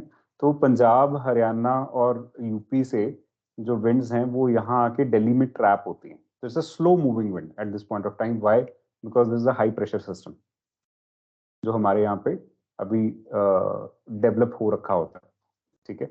सो यहाँ आके वो ट्रैप हो जाते हैं दिल्ली के अंदर. दिल्ली में कॉन्क्रीट जंगल है और विंड्स चल नहीं रही. दूसरा, ठंड का माहौल होते हुए वो स्मोक जो है वो सेटल डाउन करता है. ठीक हो गया. जब तक वेस्टर्न डिस्टर्बेंसेस ठीक से बिल्ड नहीं हो जाती, जैसे अब जनवरी में वेस्टर्न डिस्टर्बेंसेस बहुत अच्छे से बिल्ड हो जाती हैं, दिसंबर एंड में बिल्ड हो जाती हैं, तो तब तक ये क्लियर नहीं करती दिल्ली से, हवा नहीं चलनी शुरू होती तब तक. तो एक तो ये जोग्राफिकल रीजन है सबसे बड़ा. दूसरा, जो भी धुआं है, चाहे वो पाकिस्तान से, चाहे वो पंजाब हरियाणा से, पाकिस्तान में भी तो पंजाब है ना, वहां पे भी तो यही प्रैक्टिस चल रही है. सिर्फ पंजाब से धुआं नहीं आ रहा, ये सारा जो स्मोक है गैदर होके वहां पे रिजाइड होना शुरू हो जाता है, because that's the air pocket that forms. ठीक है. So stubble burning definitely is an issue. You should take responsibility for whatever is happening. धुआं तो कहीं से आ ही रहा है ना. ठीक है. तीसरा, अब यहाँ पे जो वेस्ट मैनेजमेंट गवर्नमेंट मशीनरी की है, जो स्कीम्स इन्होंने कहा कि हम हैप्पी सीडर दे देंगे, आपको स्टबल बर्न करने की जरूरत नहीं है, या stubble management on the field हम कर देंगे, तो यहाँ पे गवर्नमेंट का भी रिलैक्सेशन चल रहा है. अभी तक इन्होंने ग्राउंड लेवल पे उतना वर्कआउट किया नहीं. अगर मैं इसमें गवर्नमेंट का एक और चीज बताऊं, तो जो फाइन्स हैं जो लगने चाहिए, जो एनवायरमेंटल प्रोटेक्शन एक्ट के अधीन है, वो बहुत कम लगते हैं. मतलब अगर पूरे गांव ने आग लगाई है तो एक बंदे के ऊपर फाइन होता है, ऐसा है. और सिर्फ पंजाब में ही नहीं होता, हर जगह होता है. हरियाणा में भी है, यस यूपी में भी, everywhere it is that this. Punjab में गवर्नमेंट आमतौर पे सेंटर के अलग होती है तो पंजाब का नाम ज्यादा उछाल देते हैं। हरियाणा में भी आई वेंट, कुछ दिखता ही नहीं सड़कों पे, इतनी ज्यादा धुआं हो जाता है, इतना स्टबल बर्निंग करता है। During this period, I got the chance to visit Haryana also. So these are the three things that you need to consider for stubble burning. Okay, so there is an inefficient stubble management infrastructure in India. So farmers burned almost 15.4 million metric tons out of the 19.97 MMT in the open field due to lack of stubble management infrastructure. This is what Punjab government said in 2017. It's cheaper and faster. Negative effect of subsidies on agriculture. So electricity, fertiliser, credit, हर चीज पे हमने farmer को subsidy दी है। अब उनको आदत हो गई है हर चीज सब्सिडी के बेसिस पे करना है। So in crop yields and agriculture productivity in subsequent decades you need to work upon reducing subsidies also, ताकि वो जो farm loan waiver and subsidies for everything, ये एग्रीकल्चर में, हालांकि एग्रीकल्चर भी तो एक बिजनेस है, तो ये एक कॉमन ट्रेंड बनता चला जा रहा है। ठीक है, so everything that the farmer does is to be forgiven, ये गलत ट्रेंड इंडिया में एस्टैब्लिश होता जा रहा है। So just because we have a large farmer lobby, a large political vote bank, that vote bank should realize कि इसका नुकसान भी फार्मर को ही है लॉन्ग टर्म में। Okay. Then what can be the alternatives of stubble burning? अभी ये prelims में यूपीएससी पूछ सकता है। First is bioenzyme PUSA. So a bioenzyme called PUSA has been developed by Indian Agriculture Research Institute as a solution to stubble burning. What it does is, as soon as it is sprayed, the enzyme starts decomposing the stubble in 20 to 25 days, turning it into manure, which further improves the soil. तो ये एक अच्छी technology है stubble burning को workout करने के लिए, और नेक्स्ट क्रॉपिंग साइकिल के लिए आपकी सॉइल और बढ़िया हो जाएगी। लेकिन 20-25 दिन कोई वेट करेगा क्या? कंसर्न यहाँ पे है। Then दूसरा, pelletization. So paddy straw can be dried and converted into pellets, which can be mixed along with the coal and used in the thermal power plants. This can save coal as well as reduce carbon emission. So paddy pellets dry, लेकिन इनको रखना बड़ा मुश्किल है। इस time पे थोड़ी बहुत बारिश भी आती रहती है, तो इनकी management of pellets is a big deal, और स्टोर कैसे करके रखेंगे। ठीक है। Then third is happy seeder. So हाँ जी ਸਰ हाँ जी please. ਪਰਾਲੀ ਤੋਂ ਸਾਡੇ ਜੈਤੋ ਦੇ ਨਾਂ ਨਾ ਸੇਡਾ ਸਿੰਘ ਵਾਲਾ ਪਿੰਡ ਆ, ਉੱਥੇ ਨਾ ਪਲਾਂਟ ਬਣਿਆ, ਉਹ ਤੇ ਇਲੈਕਟ੍ਰਿਸਿਟੀ ਬਣਾਉਂਦੇ ਆ। ਆਪਣਾ ਐਮਐਲਏ ਸੀ ਨੀ ਜਲਾਲਾਬਾਦ ਰਵਿੰਦਰ ਆਵਲਾ, जी जी ਉਹਦਾ ਪਲਾਂਟ ਹੈ ਜਿਹੜੀ ਸਰ, ਇਹਨਾਂ ਨੇ ਨਾ ਪਰਾਲੀ ਦੀਆਂ ਗੱਠਾਂ ਬਣਾ ਕੇ ਉਹ ਨਾ ਫ੍ਰੀ ਆਫ ਕਾਸਟ ਹੀ ਚੱਕ ਕੇ ਲੈ ਜਾਂਦੇ ਖੇਤ ਤੋਂ। हाँ मैंने देखा है वो। ਚੌਰਸ ਜਿਹੀ ਹੁੰਦੀ ਹੈ ਸਰ ਗੱਠ हाँ हाँ मुझे ਪਰਾਲੀ ਦੀ। मालूम है, ऐसे क्यूब्स ਹਾਂਜੀ क्यूब्स बना के बेचते हैं और वो ਹਾਂਜੀ ਹਾਂਜੀ अपने ਫਿਰ आप ले जाते हैं। ਹਾਂਜੀ ਹਾਂਜੀ, ਉਹ ਆਪਣੇ ਆਪ ਹੀ ਲੈ ਜਾਂਦੇ, 1 ਕਿੱਲੇ ਤੋਂ 12 ਕੀ ਬਣਦੀਆਂ ਨੇ। हाँ जी हाँ जी हाँ जी। ਤੇ So for ਇੱਕ that they ਸਰ ਉਹਦਾ have ਇਹ ਨਾ, machinery ਜਿਹੜੀ and it is done. ਆਪਣੀ ਝੋਨੇ ਦੀ ਪਰਾਲੀ ਹੁੰਦੀ ਹੈ, ਇਹਦੀ ਤੂੜੀ ਨਹੀਂ ਬਣਦੀ, ਪਸ਼ੂ ਖਾਂਦੇ ਨਹੀਂ। wheat की ਇਹ बनती ਵੀ है। हाँ जी हाँ ਪ੍ਰੋਬਲਮ ਹੈ। जी। ਜਿਹੜੀ ਕਣਕ ਦੀ ਪਰਾਲੀ ਹੁੰਦੀ ਹੈ, ਉਹਦੀ ਤੂੜੀ ਬਣਾ ਲੈਂਦੇ। ਹੁਣ ਤੂੜੀ ਦਾ ਰੇਟ ਵੀ 1500-2000 ਰੁਪਏ ਕੁਆਂਟਲ ਹੋਇਆ ਪਿਆ ਪਿਛਲੇ 2-3 ਸਾਲਾਂ ਤੋਂ। इसीलिए ये प्रॉब्लम जो है ना, ये wheat में से नहीं आती, सिर्फ राइस में से आती है। ਹਾਂਜੀ ਸਰ, ਉਹ ਜਿਹੜੀ ਪਸ਼ੂ ਜਿਹਨੂੰ ਪੰਜਾਬੀ ਚ ਆਪਾਂ ਉਹਨੇ ਕਹਿੰਦੇ ਜੰਗਾਲੀ ਕਰਦਾ, ਦੰਦ ਜੇ ਮਾਰਦਾ ਹੁੰਦਾ, हाँ ਚਵਿੰਗ हाँ हाँ ਕਰਦਾ ਜਿਵੇਂ, जुगाली। हाँ ਜੰਗਾਲੀ ਕਰ, ਉਹਦੇ ਚ ਪ੍ਰੋਬਲਮ ਆਉਂਦੀ ਆ, ਉਹ ਖਾਂਦੇ ਨਹੀਂ ਇਸ ਤੂੜੀ ਨੂੰ। हाँ आई नो। So ਇਹ ਵੀ ਮੇਨ ਰੀਜ਼ਨ fine। ਹੈ ਸर। हाँ so सर wheat कोल के भी अंदर ये बन रहा प्रॉब्लम है नहीं आती है, इससे। सिर्फ राइस में आती है। क्या ਸਰ जी? ਇਹ ਜਿੱਦਾਂ ਇਹ सर ਕਹਿੰਦੇ ਵੀ कोल भी ਸਿੱਧੀ बना ਬਿਜਾਈ ਕਰ ਦੋ। हाँ direct seeding of rice. Direct seeding. ਹਾਂਜੀ ਸਰ, ਉਹਦੇ ਚ ਪਤਾ ਪ੍ਰੋਬਲਮ ਕੀ ਆਉਂਦੀ, ਕਈ ਥਾਵਾਂ ਤੇ ਆਪਾਂ ਕਣਕ ਬੀਜਦੇ ਆ, ਉਹ ਕਣਕ हाँ ਉੱਗਦੀ ਨਹੀਂ, ਕਈ ਥਾਵਾਂ ਤੇ ਖਾਲੀ करेक्ट। ਰਹਿ ਜਾਂਦੇ ਏਰੀਆ दैट थोड़ा ऑल्सो थोड़ा। क्रिएट्स अ ट्रबल, क्योंकि हाँ। इसमें क्या होता है कि अब जैसे एक प्लांट की रूट्स ऑलरेडी हैं, तो दूसरा प्लांट की सीड है वो यहाँ पे ना ठीक से हो नहीं पाएगा, क्योंकि ये ऑलरेडी न्यूट्रिशन ले रहा है उस एरिया में से, तो इसको sufficient amount of nutrition available नहीं होता, इसलिए ये ग्रो नहीं कर पाता। ਬਾਕੀ ਸਰ ਜਿਹੜੀ ਤੁਸੀਂ ਪਹਿਲਾਂ ਵੀ ਆਪਣੇ ਮਾਰਨਿੰਗ ਲੈਕਚਰ 'ਚ ਵੀ ਹੋਏ ਆ, ਵੀ ਜਿਹੜੇ ਲੈਂਡਲੋਰਡ ਫਾਰਮਰ ਨੇ ਉਹਨਾਂ ਦੀ ਪੋਲੀਟੀਕਲ ਵਿਲ ਹੈ। ਹੁਣ ਜਿਵੇਂ ਪਰਾਲੀ ਲਈ ਆਪਾਂ ਨੂੰ ਹੈਪੀ ਸੀਡਰ ਵਰਗੀਆਂ ਜਿਹੜੀਆਂ ਮਸ਼ੀਨਸ ਵਗੈਰਾ ਨੇ, ਉਹ ਵੀ ਸਬਸਿਡੀ ਗਵਰਨਮੈਂਟ ਦਿੰਦੀ ਨਹੀਂ, ਉਹਦੇ 'ਚ ਵੀ ਘਪਲੇ ਹੋਏ ਨੇ, ਤੁਹਾਨੂੰ ਪਤਾ ਹੈ। Yes yes. ਛੋਟਾ ਕਿਸਾਨ ਲੈ ਨਹੀਂ ਸਕਦਾ ਉਹ ਰੋਟਾਵੇਟਰ ਵਗੈਰਾ। आई थिंक मेरे ख्याल से 10 लाख रुपए की कॉस्ट करती है हैप्पी सीडर। ਹਾਂਜੀ ਇੰਨੇ ਕੁ ਦਾ ਤਾਂ ਹੈਗਾ ਸਰ। हाँ सो ਆਪਣੇ ਬਠਿੰਡੇ ਜ਼ਿਲ੍ਹੇ 'ਚ ਬਹੁਤ ਘਪਲਾ ਹੋਇਆ, ਮਨਪ੍ਰੀਤ ਬਾਦਲ ਨੇ ਕੀਤਾ sir.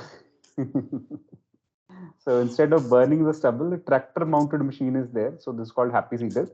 So this can be used that it cuts and lifts the rice straw, sows wheat into the bare soil, and deposits the straw over the sown area as a mulch. ये काम करता है happy seeder. तो उसको निकाल देता है, जड़ से उखाड़ता है, उसकी जगह पे wheat straw करता है और फिर उसको मल्चिंग के लिए ऐसे बिछा देता है साथ साथ. That is the job of happy seeder. लेकिन अब इतने हैप्पी सीडर पंजाब में अवेलेबल नहीं है कि ओवरऑल लैंड को वो कवर कर लें या किराए पे लेके फार्मर उसको ढंग से यूज कर ले. ये ट्रबल सर कोऑपरेटिव्स में भी शायद बहुत कम दिए हुए हैं कि बहुत अगर कम कोई है, बहुत कम है. पूलिंग करके कोई ले जाए तो कैसे भी कर ले, चाहे ये मिनिमम इनका सप्लाई भी नहीं है अभी. सही है. ठीक है, okay. Then there is Chhattisgarh innovative model. इन्होंने क्या करना शुरू किया? So it is an innovative experiment that has been undertaken by Chhattisgarh government, which involves setting up of Gauthans. So Gauthans are 5-acre plots owned by each village where unused stubble or parali is collected through Prali Dan. So people donate it and turned into organic fertilizer by mixing cow dung with natural enzymes. So this is general. तो rice में ये issue आते हैं और rice में ये काम अब शुरू हुआ है. Then additional alternative uses. So stubbles can be used in various ways, such as cattle feed, compost manure, roofing in rural areas, for packaging material, and preparation of paper. Pulp बनाने के लिए भी use होता है. Preparation of bioethanol as well. अभी we are still, इसके पीछे ना 2-3 मेजर कारण. एक तो एग्रीकल्चर सेक्टर में इन्वेस्टमेंट की कमी. दूसरा ऑर्गेनाइज्ड नहीं है, अनऑर्गेनाइज्ड है. अगर कंपनीज ये काम कर रही हो तो उनकी लायबिलिटी होती है, फिर वो उस हिसाब से सारी चीजें मैनेज भी करेंगी. अभी किसान की लायबिलिटी कितनी क्रिएट कर लेंगे हम? फाइन करते हुए भी डर लगता है बेचारा सुसाइड ना कमिट कर जाए. एकदम. तो ये सारे इश्यूज हैं. लेकिन फिर गवर्नेंस के इश्यूज हैं, जो ब्यूरोक्रेसी, उनको मौका मिल जाता है कुछ भी जब रिफॉर्म के नाम पे आता है, पैसे खाने के मौका मिल जाता है ग्राउंड लेवल पे पॉलिटिशियंस को, ब्यूरोक्रेसी को. So that creates trouble.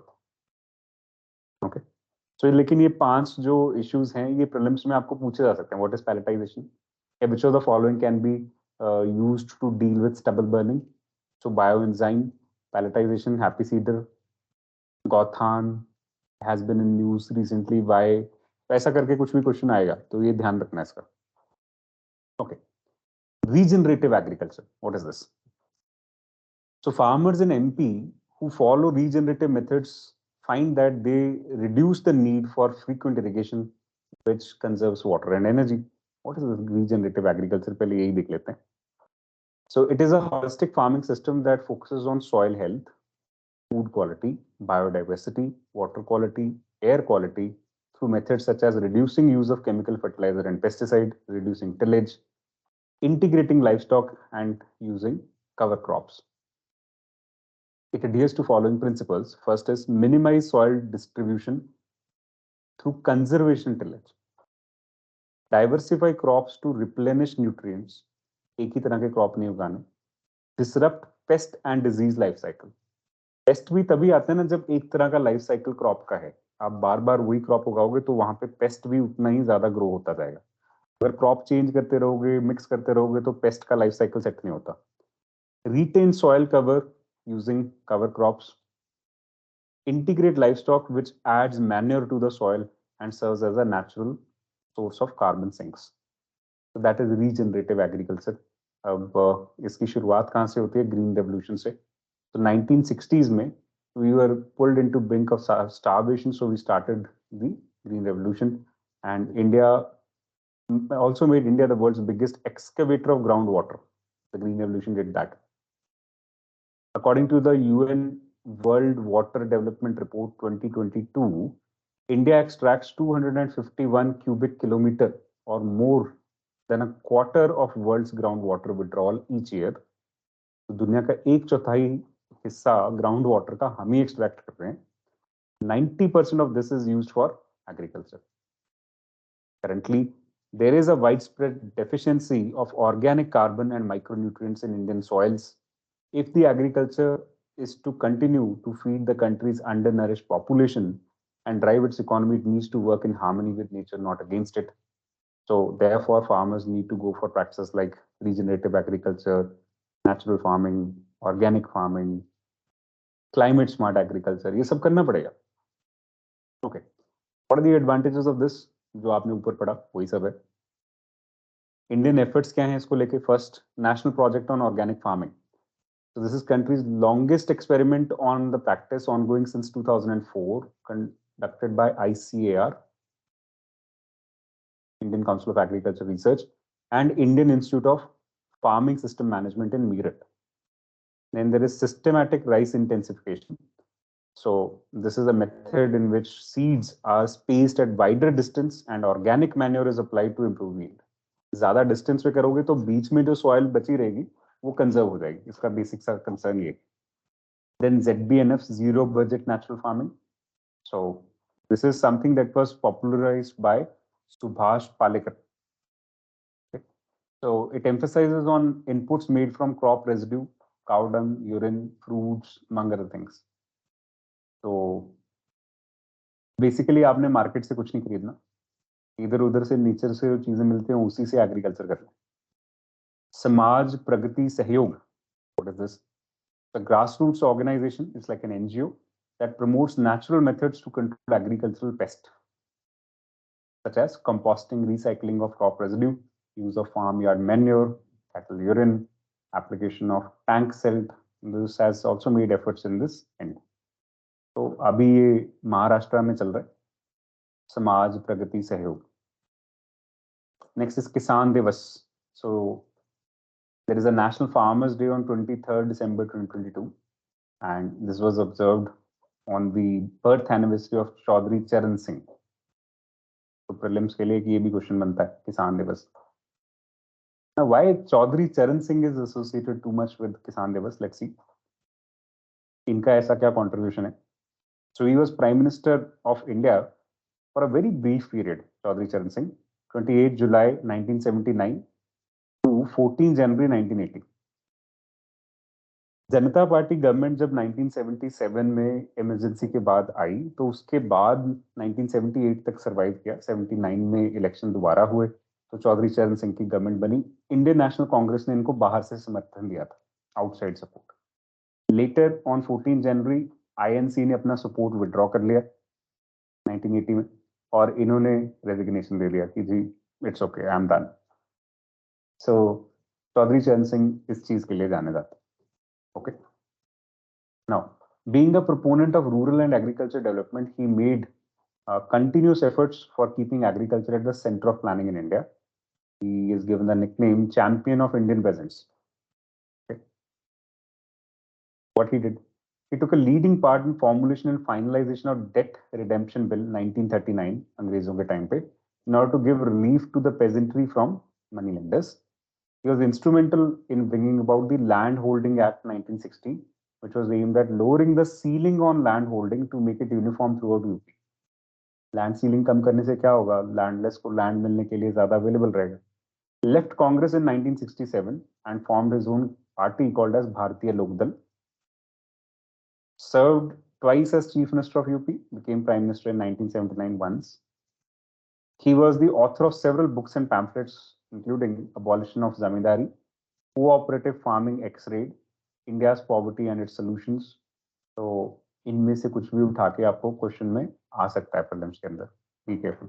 That's what you need to know about Chaudhary Charan Singh.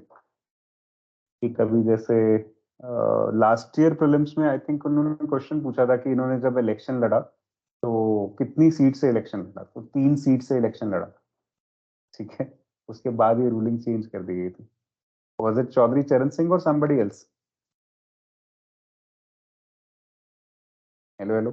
तो शायद इन पे ही क्वेश्चन था. हाँ. Okay. Innovation in agriculture. So these days we are talking about technology in agriculture in terms of IoT and artificial intelligence. IoT क्या होता है? Internet of Things.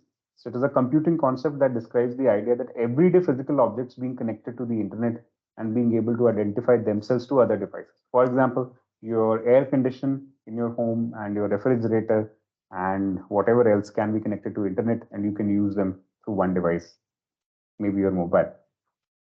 So that is Internet of Things. So what is the need of IoT in the agriculture sector? अब मैं अगर suppose मेरा एक solar based pump लगा हुआ है, उसको मैं कंप्यूटर बेस्ड अपने फोन से कंट्रोल कर पाऊँ घर बैठे बैठे, तो बहुत अच्छा है मेरे लिए। एक मेरे पास कहीं सेंसर्स लगे हुए हैं, उनसे मैं देख पाऊँ कि मेरे ग्राउंड लेवल मॉइस्चर कंटेंट कितना है, तो और भी अच्छा है, मुझे पता लग जाएगा कब ऑन करना है। फिर सिमिलरली मैं सैटेलाइट बेस्ड ट्रैकिंग कर सकूं अगर, या ड्रोन बेस्ड ट्रैकिंग कर सकूं कि फार्म में फसल कैसी चल रही है, तो I can do remote farming sitting wherever, that is IoT। तो ये पढ़ने की जरूरत है। सर इसका एक एग्जांपल दूं सर, जो मतलब मैंने पर्सनली देखा है। Hello,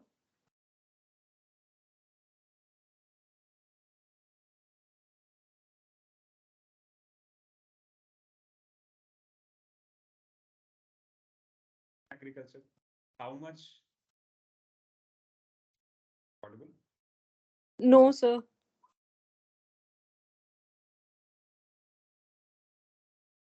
Abhi? Yes sir. For a brief moment, there was some issue. Anyhow, sir yes. so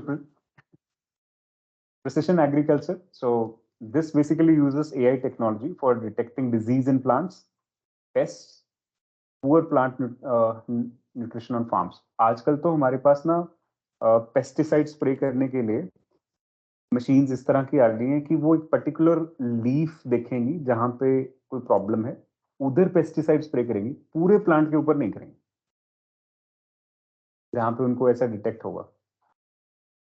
ठीक है, सो इतनी बढ़िया आर्टिफिशियल इंटेलिजेंस और IoT की कॉम्बिनेशन में चीजें चल रही हैं। Okay, now tackling the labour challenge. तो फार्म लेबर आगे जाके हमेशा चैलेंज रहेगा, क्योंकि हम चाहते हैं कि हमारी जो लेबर है प्राइमरी सेक्टर से निकले, सेकेंडरी और टर्शरी में जाए। तो over a period of time you will need more labor, but it will not be there. So for harvesting of crops, sowing of crops, management of crops, you'll need IoT. अब इसको लेके काम क्या हो रहा है? First is National Mission on Interdisciplinary Cyber Physical Systems. So this was launched in 2018 by Ministry of Science and Technology. ये ministry का नाम ध्यान से याद रखना है। क्या करेंगे? So under this mission, 25 technology innovation hubs have been set up in the premier institutes of national importance across the country in advanced technology verticals. What will do? जो हमें चाहिए वो बना के देंगे, रिसर्च करेंगे उसमें। Second is Digital India Initiative. So that is IoT everywhere. आज मुझे I got the chance to view the economic survey being read by the chief economic advisor. 2 बजे जो मैंने आपके साथ वीडियो शेयर किया था, वो बेचारे अपना प्रेजेंटेशन दे रहे हैं और एक तरफ उनका लैपटॉप हैंग हुई जा रहा था। Yes sir. अब वो बेचारा बंदा खुद ही हंसी जाए बीच में से कि on one and India is going for this kind of technology upgradation and on the other and ये हाल है। ओके, मैं सोचूं उस टाइम पे कि गवर्नमेंट में HP के लैपटॉप्स अभी भी क्यों यूज हो रहे हैं। Yes sir. National e governance plan in agriculture. So here we are funding is given to the state governments for digital agriculture projects. So using emerging technologies like AI and machine learning, IoT, blockchain, etc. So innovative and agri entrepreneurship development, राष्ट्रीय कृषि विकास योजना के अंदर ये भी चल रहा है 2018-19 से, promote innovation and entrepreneurship in agriculture development. 5 knowledge partners and 24 agri-business incubators have been appointed across the country. कौन-कौन से knowledge partners हैं जिनके थ्रू अभी गवर्नमेंट इनोवेशन करने की कोशिश कर रही है? तो ये प्रीलिम्स में चाहिए। National Institute of Agriculture Extension Management Hyderabad, National Institute of Agriculture Marketing in Jaipur, then Indian Agriculture Research Institute Pusa New Delhi, University Agriculture Science Dharwad in Karnataka, Assam Agriculture University Jorhat Assam. इनका एक बार नाम पढ़ लेना है पेपर से पहले, बहुत है, ज्यादा रट्टा मारने की टेंशन लेनी। These are the knowledge partners in the innovation and agri entrepreneurship development scheme under Rashtriya Krishi विकास योजना। Then expanding India's food security net. How is that going? So current framework for food security in India कैसा है? पहला, Indian constitution जो है article 21 के अधीन right to live with human dignity allow करता है, and where in it also include right to food and other basic necessities. In India, we have a concept of buffer stocks. So FCI has primary responsibility of procuring food grains at MSP and storing them in warehouses at various locations for supply to the state governments. Then there is a public distribution system. So presently the commodities, namely wheat, rice, sugar, and kerosene are being allocated to states and UTs for distribution. Kerosene जो है अभी बहुत सारे states में हटा दिया है हमने. कुछ रिमोट एरियाज में नॉर्थ ईस्ट में अभी भी केरोसिन अवेलेबल है पीडीएस में, otherwise it is largely removed. Then some states and UTs also distribute additional items based upon their own schemes. So इसमें pulses, edible oil, iodized salt, spices ये सब हैं, लेकिन अदरवाइज wheat, rice, sugar तक हम सीमित हैं. नेशनल फूड सिक्योरिटी एक्ट 2013 का फ्रेमवर्क है जिसमें 75% rural and 50% urban population. So in effect 67% of people in India are given right to food. So this is under Antyodaya Anna Yojana. This is a part of NFSA. उसमें poorest of the poor जो लोग हैं, ऐसी करीब 2.5 crore families हैं India के अंदर. So they are entitled to receive 35 kg of food grain per household per month. Then there are priority households. इनको BPL कैटेगरी में रखा गया है. So they are covered and they are given 5 kg food grain per person per month.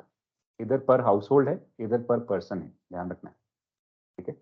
So these are the two things under which NFSA is being implemented right now. पहले ना ये categories होती थी APL, BPL, above poverty line, below poverty line. अब ये categories मर्ज करके सिर्फ priority household बोल दिया इसको, क्योंकि इसमें कोई ना कोई कंफ्यूजन ही रहता था. जैसे पंजाब में राशन कार्ड अलग अलग रंग के बनते थे, नीले, लाल, इस तरह से, वो सब बंद हो गया. स्टैंडर्डाइज राशन कार्ड है और हर 3 महीने बाद वो उसका डेटा लैप्स कर जाता है. अगर आप 3 महीने तक लगातार राशन कार्ड से राशन नहीं ले रहे तो your ration card will be cancelled, फिर आपको दोबारा बनाना पड़ेगा. तो थोड़ा थोड़ा इंप्रूवमेंट आ रहा है इसको लेकर. पहले लीकेजेस बहुत होती थी पीडीएस में भी. So what are the challenges? First is menace related to the climate change. Second is pest and weed attacks. So then volatile market pricing, water logging, ये सारे हमारे एग्रीकल्चर की problems. Lack of food management policies, shifting focus on biofuels, तो वहां पे food security will be a challenge because your food grain और food products will be used for creating biofuels, or the land will be used for creating plants that can create more biofuel. Initiatives वही सब है. Way forward आपको means के लिए करना है. Come forward. Effective soil management.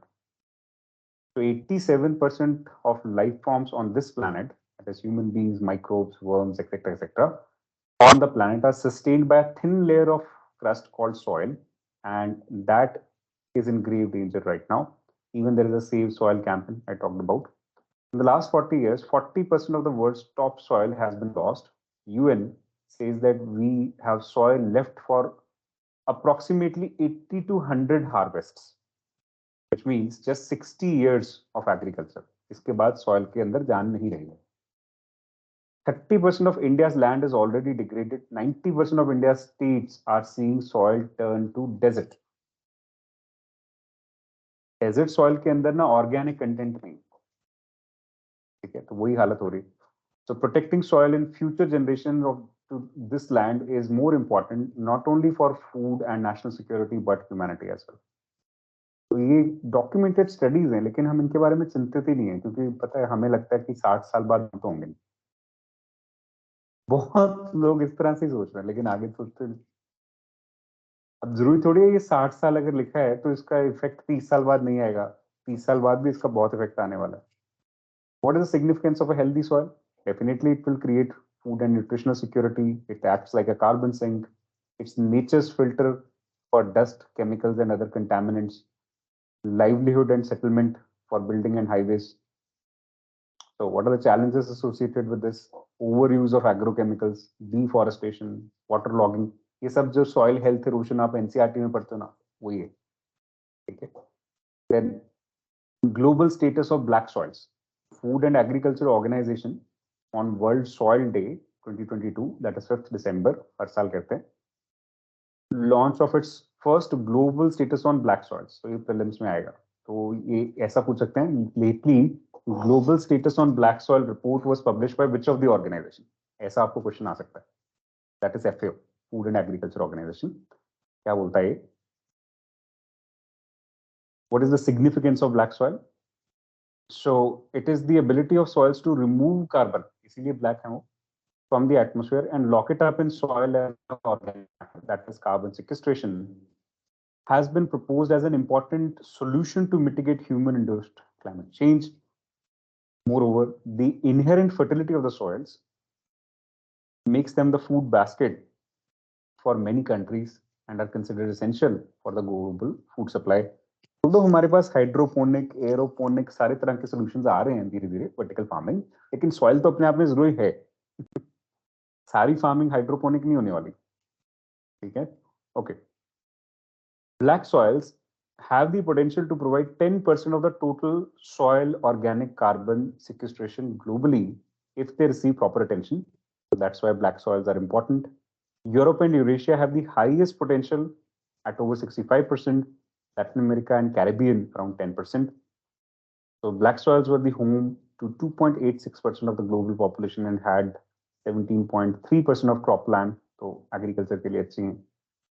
Despite representing a small portion of the world's soil, they were key to food security and global economy. 66% of sunflower seeds, 51% of millet, 42% of sugar beet, 30% of wheat, 26% potatoes were harvested from black soil in 2010. Status अभी क्या है? They are losing their SOC stocks. So soil organic carbon content जो है वो कम हो रहा है, और ऑर्गेनिक कार्बन जितना कम होता जाएगा उनकी यील्ड कम होती जाएगी, कार्बन सिक्वेस्ट्रेशन कम होता जाएगा. क्यों कम हो रहा है? Land use change, unsustainable management, excessive use of agrochemicals. Most of the black soils suffer from the moderate to severe erosion process, nutrient imbalance, acidification, biodiversity loss इनकी वजह से. Okay. So black soil otherwise होती क्या है? Thick dark colored soil. आमतौर पे हम cotton के लिए ब्लैक सॉइल अच्छी मानते हैं, और इसका नाम है इंडिया में रेगुर. याद है? Yes, sir. चलो. They are found in Russia mostly, then Kazakhstan, China, Argentina, Mongolia, Ukraine. India में भी है, कम है. They are extremely fertile and can produce high agricultural yields due to their elevated moisture storage capacity. And they are rich in iron, lime, calcium, potassium, aluminium, magnesium, but deficient in nitrogen and phosphorus. तो आपको इसमें fertiliser तो डालना पड़ेगा. तो अगर prelims में बोले black soils are so rich in nutrients they don't need fertiliser, wrong. They need nitrogen and phosphorus fertiliser. ठीक है, okay. Then next, world soil day. ये क्या है? तो international union of soil sciences in 2002 recommended observation of World Soil Day. So FAO started this by passing a resolution on 5th December 2014 for observing a World Soil Day. इस साल के जो theme था that was soils where food begins. तो ये theme याद रखना. ये हमारी स्कीम्स चल रहे हैं सॉइल के लिए. Then national bamboo mission. अब ये 2018-19 में शुरू हुआ था, जब इलेक्शन आने वाले थे मोदी जी की सेकंड टर्म के लिए. नॉर्थ ईस्ट में चलाया गया. अब नॉर्थ ईस्ट में बहुत सारी इकोनॉमी बैम्बूस के ऊपर बेस्ड है, तो दैट्स वेयर नॉर्थ ईस्ट में बीजेपी की गवर्नमेंट्स भी बननी शुरू हुई, पहले कांग्रेस के ऊपर. ठीक है, अभी रिसेंटली क्या चल रहा है, लेट्स सी. तो अभी फिर से इलेक्शन आने वाले हैं 2024 में, है ना? तो फिर से नेशनल बैम्बू मिशन चर्चा में, north east important. So the Ministry of Agriculture has formed an advisory group for streamlining the development of bamboo sector under the restructured National Bamboo Mission. So it was launched as a centrally sponsored scheme, focuses on the development of complete value chain of the bamboo sector, like growers with consumers starting from planting material, plantation, creation of facilities for collection, aggregation, processing, marketing, MSME, skilled manpower, brand building, everything. See, as far as you know, bamboo being used in craft, it's good. But bamboo being used in agarbatti, very bad. that's when it will release things which are very bad for your nervous system, especially lead oxides. Okay. So to increase area under bamboo plantation, that is one objective. Enable farmer to producers to get a ready market for bamboo grown and upgrade the skill of the traditional bamboo craftsman. Okay. इसके लिए nodal ministry कौन सी है? Agriculture and farmer welfare है. Potential bamboo का क्या है, ये आपको मीन्स के लिए चाहिए, प्रीलिम्स में नहीं चाहिए, टेंशन मत लो. अभी इसका स्टेटस क्या है? India has the highest area under bamboo and is the second richest country after China. Terms of bamboo diversity, there are 136 species of bamboo that we have, out of which 11 are exotic, मतलब बाहर से आए हुए. Okay. What are the initiatives to promote bamboo? So there are bamboo clusters. So in 9 states, we have created 22 bamboo clusters. Gujarat, MP, Maharashtra, etc. तो यहाँ पे essentially हुआ क्या, ये सारी value chain enable की जाएगी. MSP बढ़ाया गया. So central government has revised the MSP for minor forest produce. So this is something that the TriFed will deal with, not FCI. Okay. So MFP, that is minor forest produce, इसमें क्या क्या आता है, ये prelims के लिए पता होना चाहिए. Includes all non-timber forest produce of plant origin and includes bamboo. For example, canes, fodder, leaves, waxes, resins, and many forms of food, including nuts, wild fruit, lac, tusser, etc. These are called minor forest produce. इसकी जो collection है MSP के तहत वो ट्राइफेड करता है. This is called tribal produce. Otherwise, एक तो टिम्बर प्रोड्यूस हो गया जो लॉग्स हैं वुड के, फॉर डिफॉरेस्टेशन से निकलेगा. ठीक है. एक नॉन टिम्बर प्रोड्यूस है, उसमें क्या क्या आता है, तो ये प्रीलिम्स के लिए चाहिए, ध्यान से याद रखना. Removal of bamboo from tree category. So Indian Forest Act 1927 was amended in 2017 to remove bamboo from the category of tree, ताकि इसकी आराम से हार्वेस्टिंग हो सके. पेड़ काटने के लिए तो परमिशन लेनी पड़ती है ना. Then farmer producer organization. So 10,000 new FPOs will be formed in 5 years. ये 2022 का हमारा टारगेट है, तो ये हर सेक्टर में काम करेंगे, including bamboo. Next is horticulture cluster development programme. India में एक नेशनल हॉर्टिकल्चर मिशन हुआ करता था पहले, उसी को इम्प्रूव कर रहे हैं हम धीरे धीरे. Okay. So recently a meeting was held by the Union Ministry of Agriculture and Farmer Welfare for horticulture development program. What we are trying to do, fruits vegetables के केस में देखिए, horticulture is the branch of plant agriculture dealing with garden crops, fruits, vegetables and ornamental plants.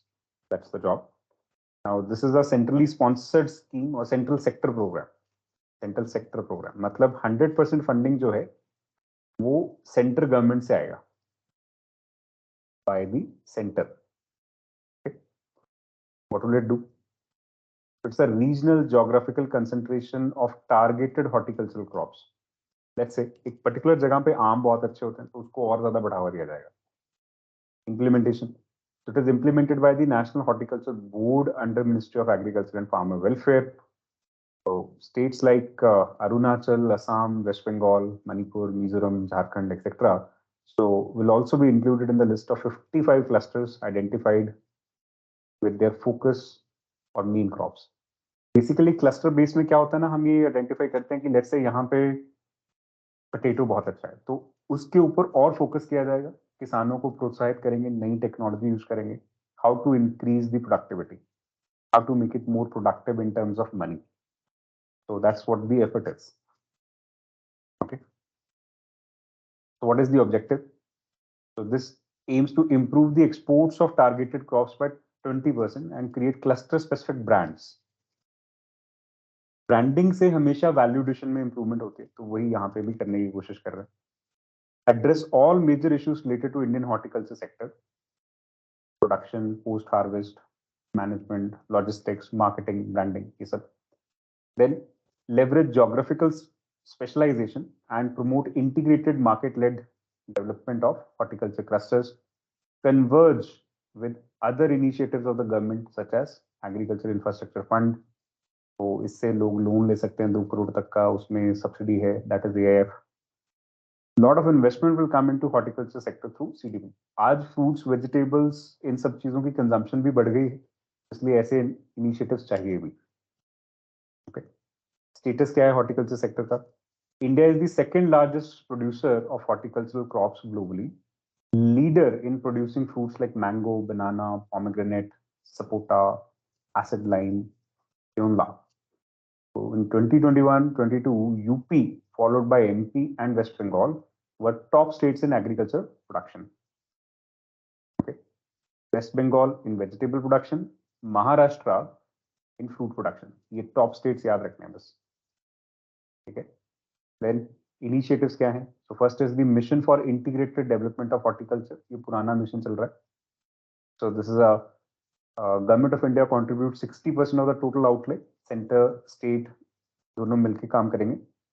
And rest is by state. Northeast state में 90:10 का रहता है ratio आमतौर पे. And it has 5 major schemes of horticulture. That is National Horticulture Mission, जो सबसे पुराना है. Then Horticulture Mission for Northeast and Himalayas, National Horticulture Board, Coconut Development Board, and Central Institute of Horticulture at Nagla. तो ये अलग अलग institutes या missions हैं, which are a part and parcel of mission for integrated development of horticulture. Okay. तो prelims में schemes का नाम याद रखना पड़ सकता है थोड़ा थोड़ा, बहुत ज्यादा टेंशन लेने की जरूरत नहीं है. ज्यादा से ज्यादा 2 स्कीम्स पूछते हैं प्रीलिम्स में, ज्यादा नहीं आती.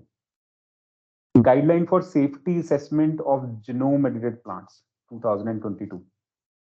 अब रिसेंटली GM मस्टर्ड को लेकर डिबेट शुरू हुआ, लेकिन उससे पहले गाइडलाइंस को ट्वीक किया गया GM मस्टर्ड इंक्लूड करने से पहले. तो क्या गाइडलाइंस ट्वीट की गई? एक पहले हमेशा गवर्नमेंट को अपने रूल्स चेंज करने पड़ते हैं ना, जैसे नेशनल बैम्बू मिशन लॉन्च करने से पहले 2018 में, 2017 में बैम्बू को ट्री की कैटेगरी से हटाया, प्लांट की कैटेगरी में डाला. Like this same things are happening here also. पहले उनको थोड़ा रूल चेंज करना पड़ेगा, फिर वो GM मस्टर्ड ला सकता है. देखिए, तो department of biotechnology has issued guidelines easing norms for research into genetically modified crops and circumventing challenges for using foreign genes to change crop profile. Earlier, the government has allowed genome-edited plants without cumbersome GMO regulations at the Genetic Engineering Appraisal Committee. India में ना जो final decision-making authority है for allowing a GM crop into the commercial thing, that is the Genetic Engineering Appraisal Committee. ठीक है, अब देखिए क्या हुआ. So exempts researchers from seeking approvals. So it exempts the researchers who use gene editing technology to modify genome of the plant from seeking approval from the GEAC. So researchers को tension लेने की जरूरत ही नहीं, तुम जो मर्जी experiment करते रहो. पहले बिना अप्रूवल के तुम रिसर्च नहीं कर सकते थे GM में. Okay.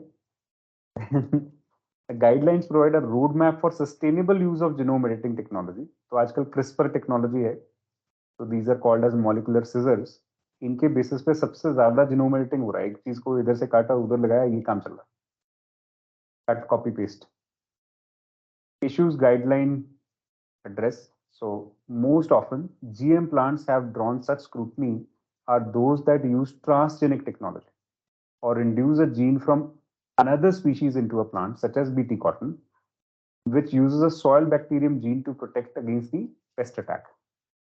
The worry around this method is that these genes may spread into the neighboring plants also, where such efforts are not intended, and so their applications have been controversial. क्योंकि pollination तो होता है ना plants, तो जो तुमने एक में किया वो दूसरे में भी जा सकता है. क्रॉस पॉलिनेशन भी पॉसिबल है नेचर में, so that creates trouble. Now, environmentally friendly genetic modification. ये क्या है? Nowadays, with rapid advance in research and development in agriculture biotechnology, countries are approving many genetically modified crops for commercial release and agriculture production. Like GMO को लेके अब हमारी चिंता ही खत्म हो गई जैसे. So, though it is widely claimed that GMO offers dramatic promise for meeting some of the greatest challenges, but it also poses certain risks because it brings together new gene combinations which were not found in nature. तो आगे जाके वो health environment या non targeted species को कैसे affect करेंगे, we don't know. Therefore, genetically modified crops must be carefully scrutinized before they are put into production. That's the concern. Genetic modification hota kya hai, basics you already know. What is the current state of GM crops in India? Presently, we are using only one, that is BT cotton. So this is a pest-resistant genetically modified version of cotton. 2002-2003 में use किया था. BT cotton basically uses the gene from Bacillus thuringiensis. So this is a soil bacterium. इसमें से जो gene निकाल के cotton में डाला गया है, it is able to produce a particular toxin. This toxin is called as CRY1AC. This is the toxin, CRY1AC. This toxin is basically acidic in nature. एक एसिड है. और जो बॉलवॉर्म होता है, जो मेजरली प्रॉब्लम क्रिएट करता है cotton को, उसका जो गट फ्लोरा है, जो उसका पेट है, that is basic in nature. ठीक है. Now acid plus base is equal to salt plus water. ये बेसिक केमिस्ट्री है, क्लास 10th में पढ़ा होगा आपने. तो बेसिकली इसका गट फ्लोरा डिसॉल्व हो जाता है जब वो इसको खाएगा तो, और मर जाएगा. That's what will happen to the bollworm. Over a period of time what has happened is, अब जैसे हमारा जो गट फ्लोरा है, हमें क्यों नहीं इफेक्ट करता? Our gut flora, human beings, we are acidic, highly acidic. Hydrochloric acid है हमारे अंदर, उसकी pH 3 के आसपास है, तो हमें नहीं फर्क पड़ता. Acid plus acid, nothing happens. ठीक है. So therefore no trouble for us in such cases, but it is a trouble for bollworm, क्योंकि उसका बेसिक है गट फ्लोरा. अभी देखो, over a period of time bollworm ना इस एसिडिटी को अडेप्ट कर गया. उसको ट्रबल नहीं होता इससे. उसको थोड़ी खट्टे डिकार आते हैं, मरता नहीं वो. तो इस वजह से अब ये बीटी कॉटन की जो मॉडिफिकेशन की थी, that was done by a company, it's called Monsanto. It is a US based company. उसने इसको बनाया था, और इंडिया में इसको बेचा जाता है बाय इट्स माहिको. ये इसकी इंडियन सब्सिडरी है. महाराष्ट्र के अंदर कंपनी है माहिको, उसके थ्रू बेचता है. अभी जो बीटी कॉटन का जो फर्स्ट जनरेशन बीटी कॉटन है, वो अब इफेक्टिव नहीं रहा क्राइबानेसी टॉक्सिन बॉलवर्म के अटैक के अगेंस्ट, पेस्ट अटैक के अगेंस्ट. ठीक है. क्यों? क्योंकि वो अडेप्ट कर गया over a period of time. 2002 से लेके 2020 आ गया ना, अडेप्ट कर गया वो. अब इसमें सेकंड जनरेशन बीटी कॉटन आना शुरू हुआ, तो मॉन्सेंटो ने कहा कि हम ये लॉन्च करेंगे. इंडिया ने बोला कि यार ये तो तुम बहुत महंगा बेचते हो हर बार. हम क्या करने वाले हैं, हमारे पास एक पेटेंट्स एक्ट है, और उस पेटेंट्स एक्ट का सेक्शन 3 ये अलाउ करता है. 1970 में पेटेंट्स एक्ट इंडिया ने बनाया था. Section 3 allows for compulsory licensing in public interest. कहने का मतलब, अगर कोई भी ऐसी चीज जो पब्लिक इंटरेस्ट में है, तो हमारे प्रोड्यूसर्स को हम लाइसेंस दे सकते हैं, चाहे किसी के पास जो भी पेटेंट है, कि तुम इसको कॉपी पेस्ट करो और बनाओ इंडिया में.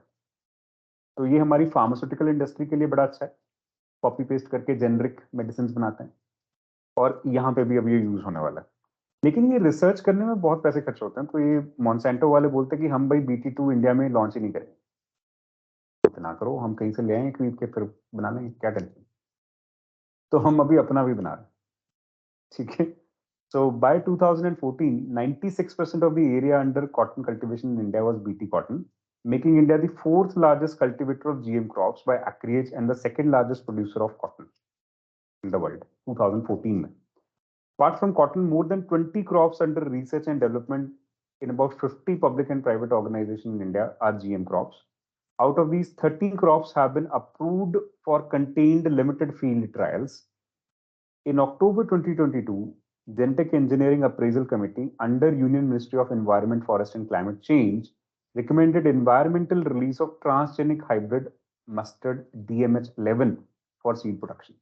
तो अब इसको कमर्शियल प्रोडक्शन में नेक्स्ट चला जाएगा, क्योंकि सीड बन रहा है, तो इसके बाद प्लांट भी आएगा. That's what happened lately. इस वजह से ये दोबारा से सब कुछ न्यूज में. DMH11 has been in news recently for what, ऐसा क्वेश्चन आ सकता है. So it is hybrid variety of mustard. Okay. So how are genetic modified crops regulated in India? Prelims में हमें एक तो ये याद रखना है, एनवायरमेंटल प्रोटेक्शन एक्ट 1986 ये रेगुलेटिंग है, then biodiversity act 2002, plant quarantine order 2003, food safety and standard act 2006, drugs and cosmetic rules 1988, इन सबके अधीन रेगुलेट होता है। मेजर एक्ट इसमें ये है EPA 1986, प्रीलिम्स से पूछ सकता है, ठीक है। Then broadly the rules cover all activities related to research and development, field and clinical trials, deliberate or unintentional release, import, export, and manufacturing of GMO. So everything related to GMO is controlled by these acts. Challenges क्या हैं? पहला challenge ecological concern है, क्योंकि हम nature के साथ छेड़छाड़ कर रहे हैं, हमें नहीं पता क्या बनेगा आगे। लॉस ऑफ न्यूट्रिशनल वैल्यू, तो genetic modification focuses on production, ज्यादा क्रॉप प्रोडक्शन हो, और डिटरिंग पेस्ट और extending life span, but nutrition के ऊपर कोई ध्यान नहीं, ठीक है, तो उसमें कोई फर्क नहीं पड़ता, इनफैक्ट न्यूट्रिशन कम हो जाता है। Some genetically modified foods drastically lack nutritional value when compared to their original variety. This has been found worldwide. और ये prelims में आपका क्वेश्चन बन सकता है, genetically modified foods may have lesser nutrition values or drastically lacked nutrition values. आप शायद उस टाइम पे ना मानो इस चीज को, अगर आउट ऑफ कॉन्टेक्स्ट पढ़ो तो आपको तो लगेगा न्यूट्रिशन वैल्यू बढ़ सकती है, पर न्यूट्रिशन वैल्यू के ऊपर ध्यान नहीं। उसका काम है प्लांट की लाइफ बढ़ाना, पेस्ट डिटर करना, प्रोडक्टिविटी बढ़ाना, प्रोडक्शन बढ़ाना, overall yield per hectare. So these are some of the concerns we need to work upon. Then threat to wildlife, definitely it will be there, क्योंकि बहुत सारी ऐसे चीजें हैं जो वाइल्ड लाइफ को पहले कंज्यूम नहीं करती थी, अब बीटी जेनेटिकली मॉडिफाइड के अंदर वो करना शुरू करेंगे, ठीक है। Rise of toxicity levels, because हम pesticide we are creating within the plant, तो टॉक्सिसिटी लेवल बढ़ेंगे। Okay, what should be the way forward? So curbing the illegal cultivation of GM seeds, indigenous gene bank should be created for research and development. Blending modern and traditional technology is always a good way to go forward. जितना पता है उससे आगे चलो। Comprehensive move towards sustainability and environmental impact assessment. तो जो हमने ये बाईपास करना शुरू कर दिया ना, फील्ड ट्रायल्स और सब कुछ, ये गलत है, ये दोबारा इसको ठीक करना चाहिए। अभी 2021 में इसको लेके क्वेश्चन आया था जेनेटिक मॉडिफिकेशन को लेके, with reference to recent developments regarding recombinant vector vaccines, consider the following. So genetic engineering is applied for the development of these vaccines. Yes, bacteria and viruses are used as vector. Viral vector का मतलब ये है कि एक virus किसी भी medicine को या किसी चीज को कैरी करेगा। So that's the answer. Then National Biodiversity Authority helps in protecting Indian agriculture. कैसे? 2012 का क्वेश्चन है।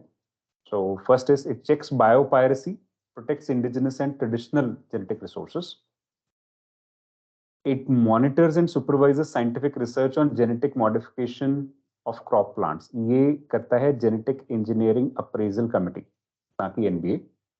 Then application of intellectual property rights on genetic biological resources cannot be made without approval of NBA. ये the first and three is answer. Now commercial cultivation of GM mustard. So this has been allowed by Genetically Engineering Appraisal Committee. और ये committee किसके अंदर काम करती है? Ministry of environment, forest and climate change. ध्यान रखना, एग्रीकल्चर वाली मिनिस्ट्री नहीं है। GM mustard क्या है? So this is Dhara mustard hybrid DMH11, and this has been basically modified variant of herbicide tolerant mustard. It has two alien genes, Barnes and Barster. So isolated from the soil bacterium Bacillus amyloliquefacens. So that will enable breeding of high yielding commercial mustard hybrids. Prelims में ये याद रखना है, भूलना नहीं। किसने बनाया? Center for Genetic Manipulation of Crop Plants at Delhi University. कब बनाया? In 2017.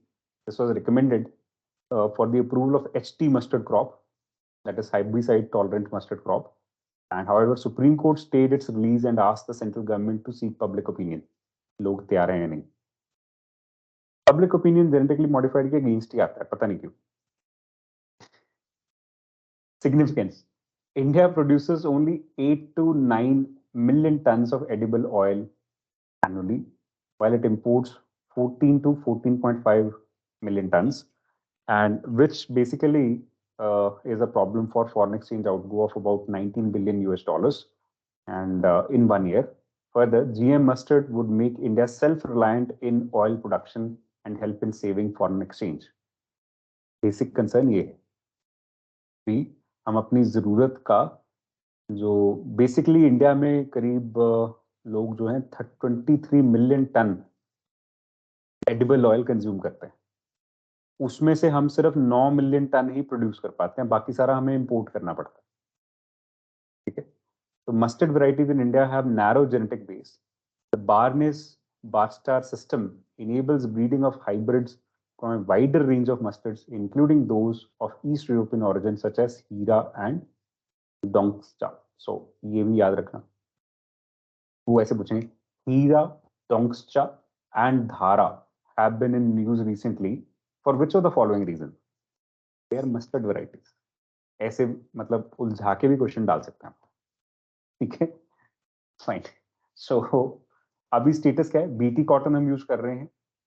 Monsanto Mahyco Maharashtra hybrid seed company है, एंड यूएस सीड कंपनी है जो इसको जॉइंटली डेवलप करता है. Then there is BT brinjal. इसको माहिको ने डेवलप किया था, लेकिन its commercial release was blocked in 2010. BT brinjal allow नहीं किया. वैसे भी बैंगन इतने पसंद नहीं है इंडियंस को, ओके, इटालियंस को ज्यादा पसंद है. Egg plant. Okay, now direct seeding of rice, ये मेंस में पूछा था.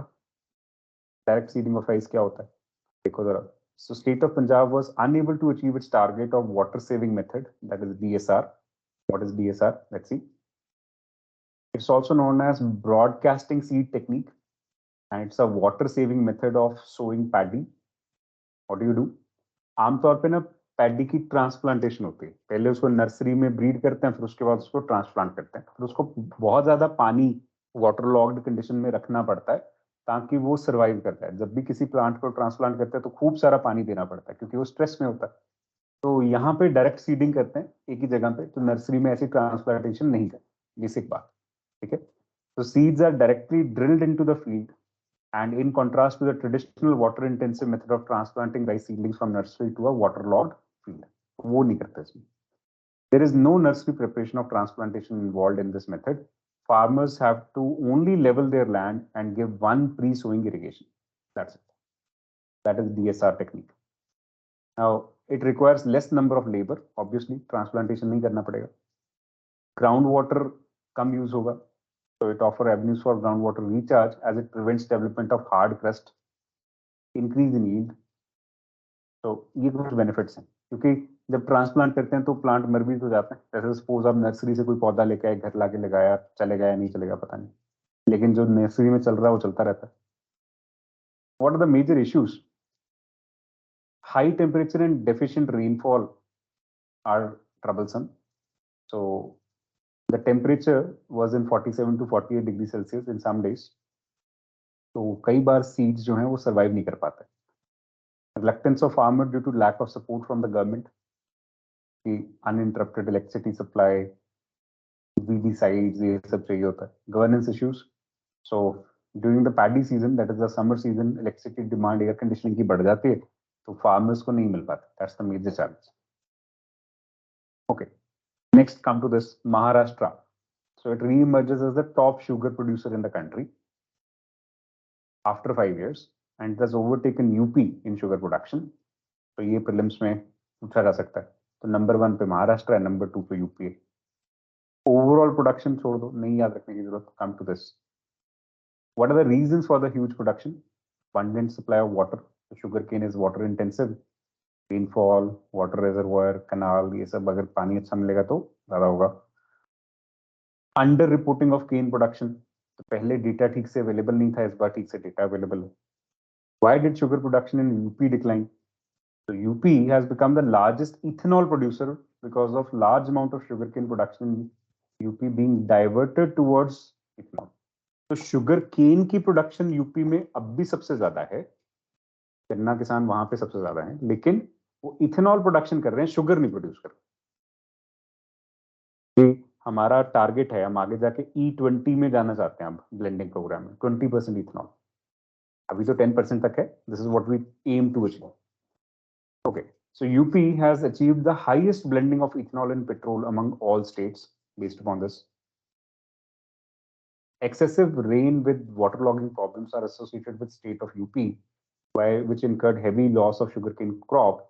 Majority of land in sugarcane area in UP is planted with a single variety of sugarcane, that is CO0238. This variety is not a high yielding variety of sugarcane. तो UP में high yielding variety of sugarcane use नहीं होता. Adverse impact of red rot fungal disease on sugar crop is severe cause for decline. वो गन्ना ना लाल सा होके और खत्म हो जाता है, रेड रॉट फंगल डिजीज बोलते हैं. तो आम देखने को भी मिल जाता है कई बार. So this is the variety. So CO0238 variety is susceptible, highly susceptible to this fungal disease, and this should be replaced. New varieties are there. So 118 and 15023. ये करना चाहिए use. And with reference to current trends in cultivation of sugarcane in India, consider the following. 2020 का question देखिए. Substantial saving in seed material is made when bud chip settling are raised in a nurse and transplanted in the main field. Basically, अगर मैं पहले उसकी nursery में workout कर लूं, फिर उसको ट्रांसप्लांट करूं, तो उससे सीड मटेरियल सेव हो जाएगा. हाँ, क्योंकि नर्सरी में मैं कंट्रोल्ड कंडीशन में सीड को जर्मिनेट करने की हेल्प कर रहा हूँ. तो बाय लॉजिक ये स्टेटमेंट बिल्कुल सही है. जैसे राइस में होता है, तो वैसे यहाँ पे भी होता है. While direct planting of sets is done, the germination percentage is better with single budded sets as compared to the sets with many buds. Germination percentage का ना कोई जरूरी नहीं है. हर सीड की जर्मिनेशन इंडिविजुअल सीड के ऊपर और उसके आसपास के कंडीशन पे डिपेंड करती है. चाहे तुम डायरेक्ट प्लांट कर लो, चाहे जैसे भी कर लो, एक ये बात है. ठीक है, तो this is not a scientific fact. If bad weather conditions prevail when sets are directly planted, single bud sets have better survival as compared to large sets. कोई bad weather है ना, तो सीड जैसे भी रख लो वो खराब हो ही सकती हैं, ऐसा कुछ नहीं है. Bad weather का मतलब क्या है? Too much rain or too less rain, too much sunshine or too less sunshine. दोनों ही केस में सीड तो डैमेज हो ही सकता है. तो ये unnecessary conditions हैं. Okay. Sugarcane can be cultivated using settling prepared from tissue culture. हाँ, it can be cultivated, no big deal. पर आपको इन चीजों के बारे में कैसे पता चलेगा? आप तो किसान नहीं हो गन्ना के, मैं भी नहीं हूं. Were you be able to deal with such kind of questions there? It will be difficult for you. लेकिन आपकी डिफिकल्टी ना यूपीएससी दूर करता है. वो बहुत ध्यान रखता है इस चीज का कि आपकी डिफिकल्टी दूर की जाए. क्या पहले वाला जो स्टेटमेंट है इसके साथ कन्फर्म कर पा रहे हो? This is just as good as DSR. जो डीएसआर में लॉजिक पढ़ा कि भाई नर्सरी में जो प्लांट्स बनाएंगे वो ठीक से बन जाएंगे, सीधा फील्ड में लग के सीधा वहीं पे डायरेक्ट सीडिंग करेंगे, वहां पे मुश्किल हो सकती है जर्मिनेशन में. तो दिस इज फाइन ना. First statement should be a part of the answer. Hello hello. By logic can you say that first statement should be a part of the answer? Yes, sir. Yes, you can. So मेरे पास I am cut down to this two. Now 3 is automatically eliminated. सोच के देखो, इन दोनों में 3 नहीं है, तो मेरे को इसके बारे में कुछ नहीं सोचना. मुझे किसके बारे में सोचना है? 2 और 4 के बारे में. इन दोनों में से स्टेटमेंट कौन सी सही है? ये तो निकल गया. Once I'm confirmed with one. अब फोर्थ स्टेटमेंट और थर्ड स्टेटमेंट, सेकंड स्टेटमेंट पढ़ के देखो. When direct planting of sets is done, ऐसे सेट्स में मैंने जो बड्स थे वो तैयार किए और उनकी डायरेक्ट प्लांटिंग कर रहा हूं. Germination percentage is better with single budded sets as compared to the sets with many buds. What is a single budded set or what is a set with many buds? तो concern सिर्फ इतना सा है कि अगर किसी पौधे ने चलना है, वो छोटा पौधा भी चल जाएगा, बड़ा लगाओगे बड़ा भी चलेगा, चलने पे हर पौधा अपने लेवल पे उसका जो अंदर का स्ट्रक्चर है, हेल्थ है, उसके ऊपर डिपेंड करता है कि चलेगा या नहीं चलेगा। जैसे हम घर पे कोई प्लांट रीप्लांट करते हैं तो वो हेल्दी होगा तो चल जाएगा, चाहे वो सिंगल बडेड है चाहे वो मल्टी बडेड है, कोई फर्क नहीं पड़ता उससे। Main concern is with the health of the plant. इसमें ये टेक्निकल चीजों में घुसने की जरूरत ही नहीं है। छोटा सा ग्रास का बड भी अगर आप कहीं प्लांट करते हो, अगर वो हेल्दी है तो वो चल जाएगा, नहीं तो नहीं चलेगा, सिंपल। तो एक बंदा इस लेवल पे ये स्टेटमेंट को नेगेटिव करार दे सकता है अगर उसको ये इतना लॉजिक समझ आ जाए तो। चलो लेट्स से ये लॉजिक उसको नहीं पता, फोर्थ स्टेटमेंट पे आ जाओ। Sugarcane can be cultivated by using seedlings prepared from the tissue culture. Tissue culture क्या है? Basically, I am trying to produce something at a laboratory level, और उस laboratory level में जो tissue culture मैं create करूंगा उसको मैं शुगर केन की कल्टीवेशन के लिए यूज कर सकता हूँ। हाँ बिल्कुल कर सकता हूँ, ये भी लॉजिकली करेक्ट साउंड कर रहा है। तो logically you can come to the answer, but at least you should be able to come to 50%। यहाँ तक तो यूपीएससी ने पहुंचा ही दिया। इसके बाद थोड़ा बहुत भी अगर घर में कभी पौधों को पानी दिया है या एक जगह से उखाड़ के दूसरी जगह लगाए हैं तो आप ये कर पाओ। ठीक है, तो आंसर इसका सी बनता है, ये नहीं बनता। Okay, liquid nano urea. So this is the first time that we have produced in India liquid nano urea, and there's a plant at Kalol in Gujarat which has done it, and this is done by IFCO, that is Indian Farmer Fertilizer Cooperative Limited, and this is an indigenous variety। 500 रुपए की bottle आती है जो कि पूरी field में use हो जाती है एक तरह से, ठीक है। Now it is one of the biggest cooperative societies, IFCO, which is wholly owned by Indian cooperatives, not government of India। It was in 1967 that it was founded। Objective क्या है? फार्मर्स को इनेबल करना है बढ़िया agriculture में। Liquid nano urea होता क्या है? So it provides nitrogen to the plants as an alternative to the conventional urea, okay, and it's a chemical nitrogen fertilizer basically। फायदा क्या है? It is developed to replace the conventional urea and it can curtail the requirement of the same by at least 50%। तो हमें उतना urea required नहीं होगा। अभी भी हम किसी भी फर्टिलाइजर को लेके सेल्फ सफिशिएंट नहीं है, we have to import. So it contains 40,000 mg per liter of nitrogen in a 500 ml bottle, which is equivalent to the impact of nitrogen nutrient provided by 1 bag of conventional urea। 500 ml is equal to 1 bag, that means 50 kg। Okay? So it is developed by the Nano Biotechnology Research Center at Kalol, Gujarat, part of Atmanirbhar Bharat and Atmanirbhar Krishi। So that's the core thing। बस इतना याद रखना prelims के लिए। तो how is it better? Higher efficiency, क्योंकि nano base पे ये प्लांट के अंदर आराम से अब्जॉर्ब हो सकता है। So efficiency is 25% better. Conventional urea की 25% एफिशिएंसी होती है, इसकी एफिशिएंसी 85 to 90% है, मतलब जितना लगाओगे अब्जॉर्ब होगा। ठीक है। Conventional urea fails to have desired impact on crops because it is often applied incorrectly and lot of it is lost in vaporization or as gas। यहाँ पे ये इरिगेशन आप मिक्स करके लगाओगे तो कोई टेंशन नहीं। इसके आगे जूट इंडस्ट्री है और पर्टिकुलर इंडस्ट्री स्पेसिफिक चीजें हैं, तो मैं कल कंटिन्यू करूंगा, आज के लिए इतना काफी है। ठीक है, इट्स नॉट दैट कि हमें ये आज ही खत्म करना है। Okay, so that's it for today. Thank you, take care.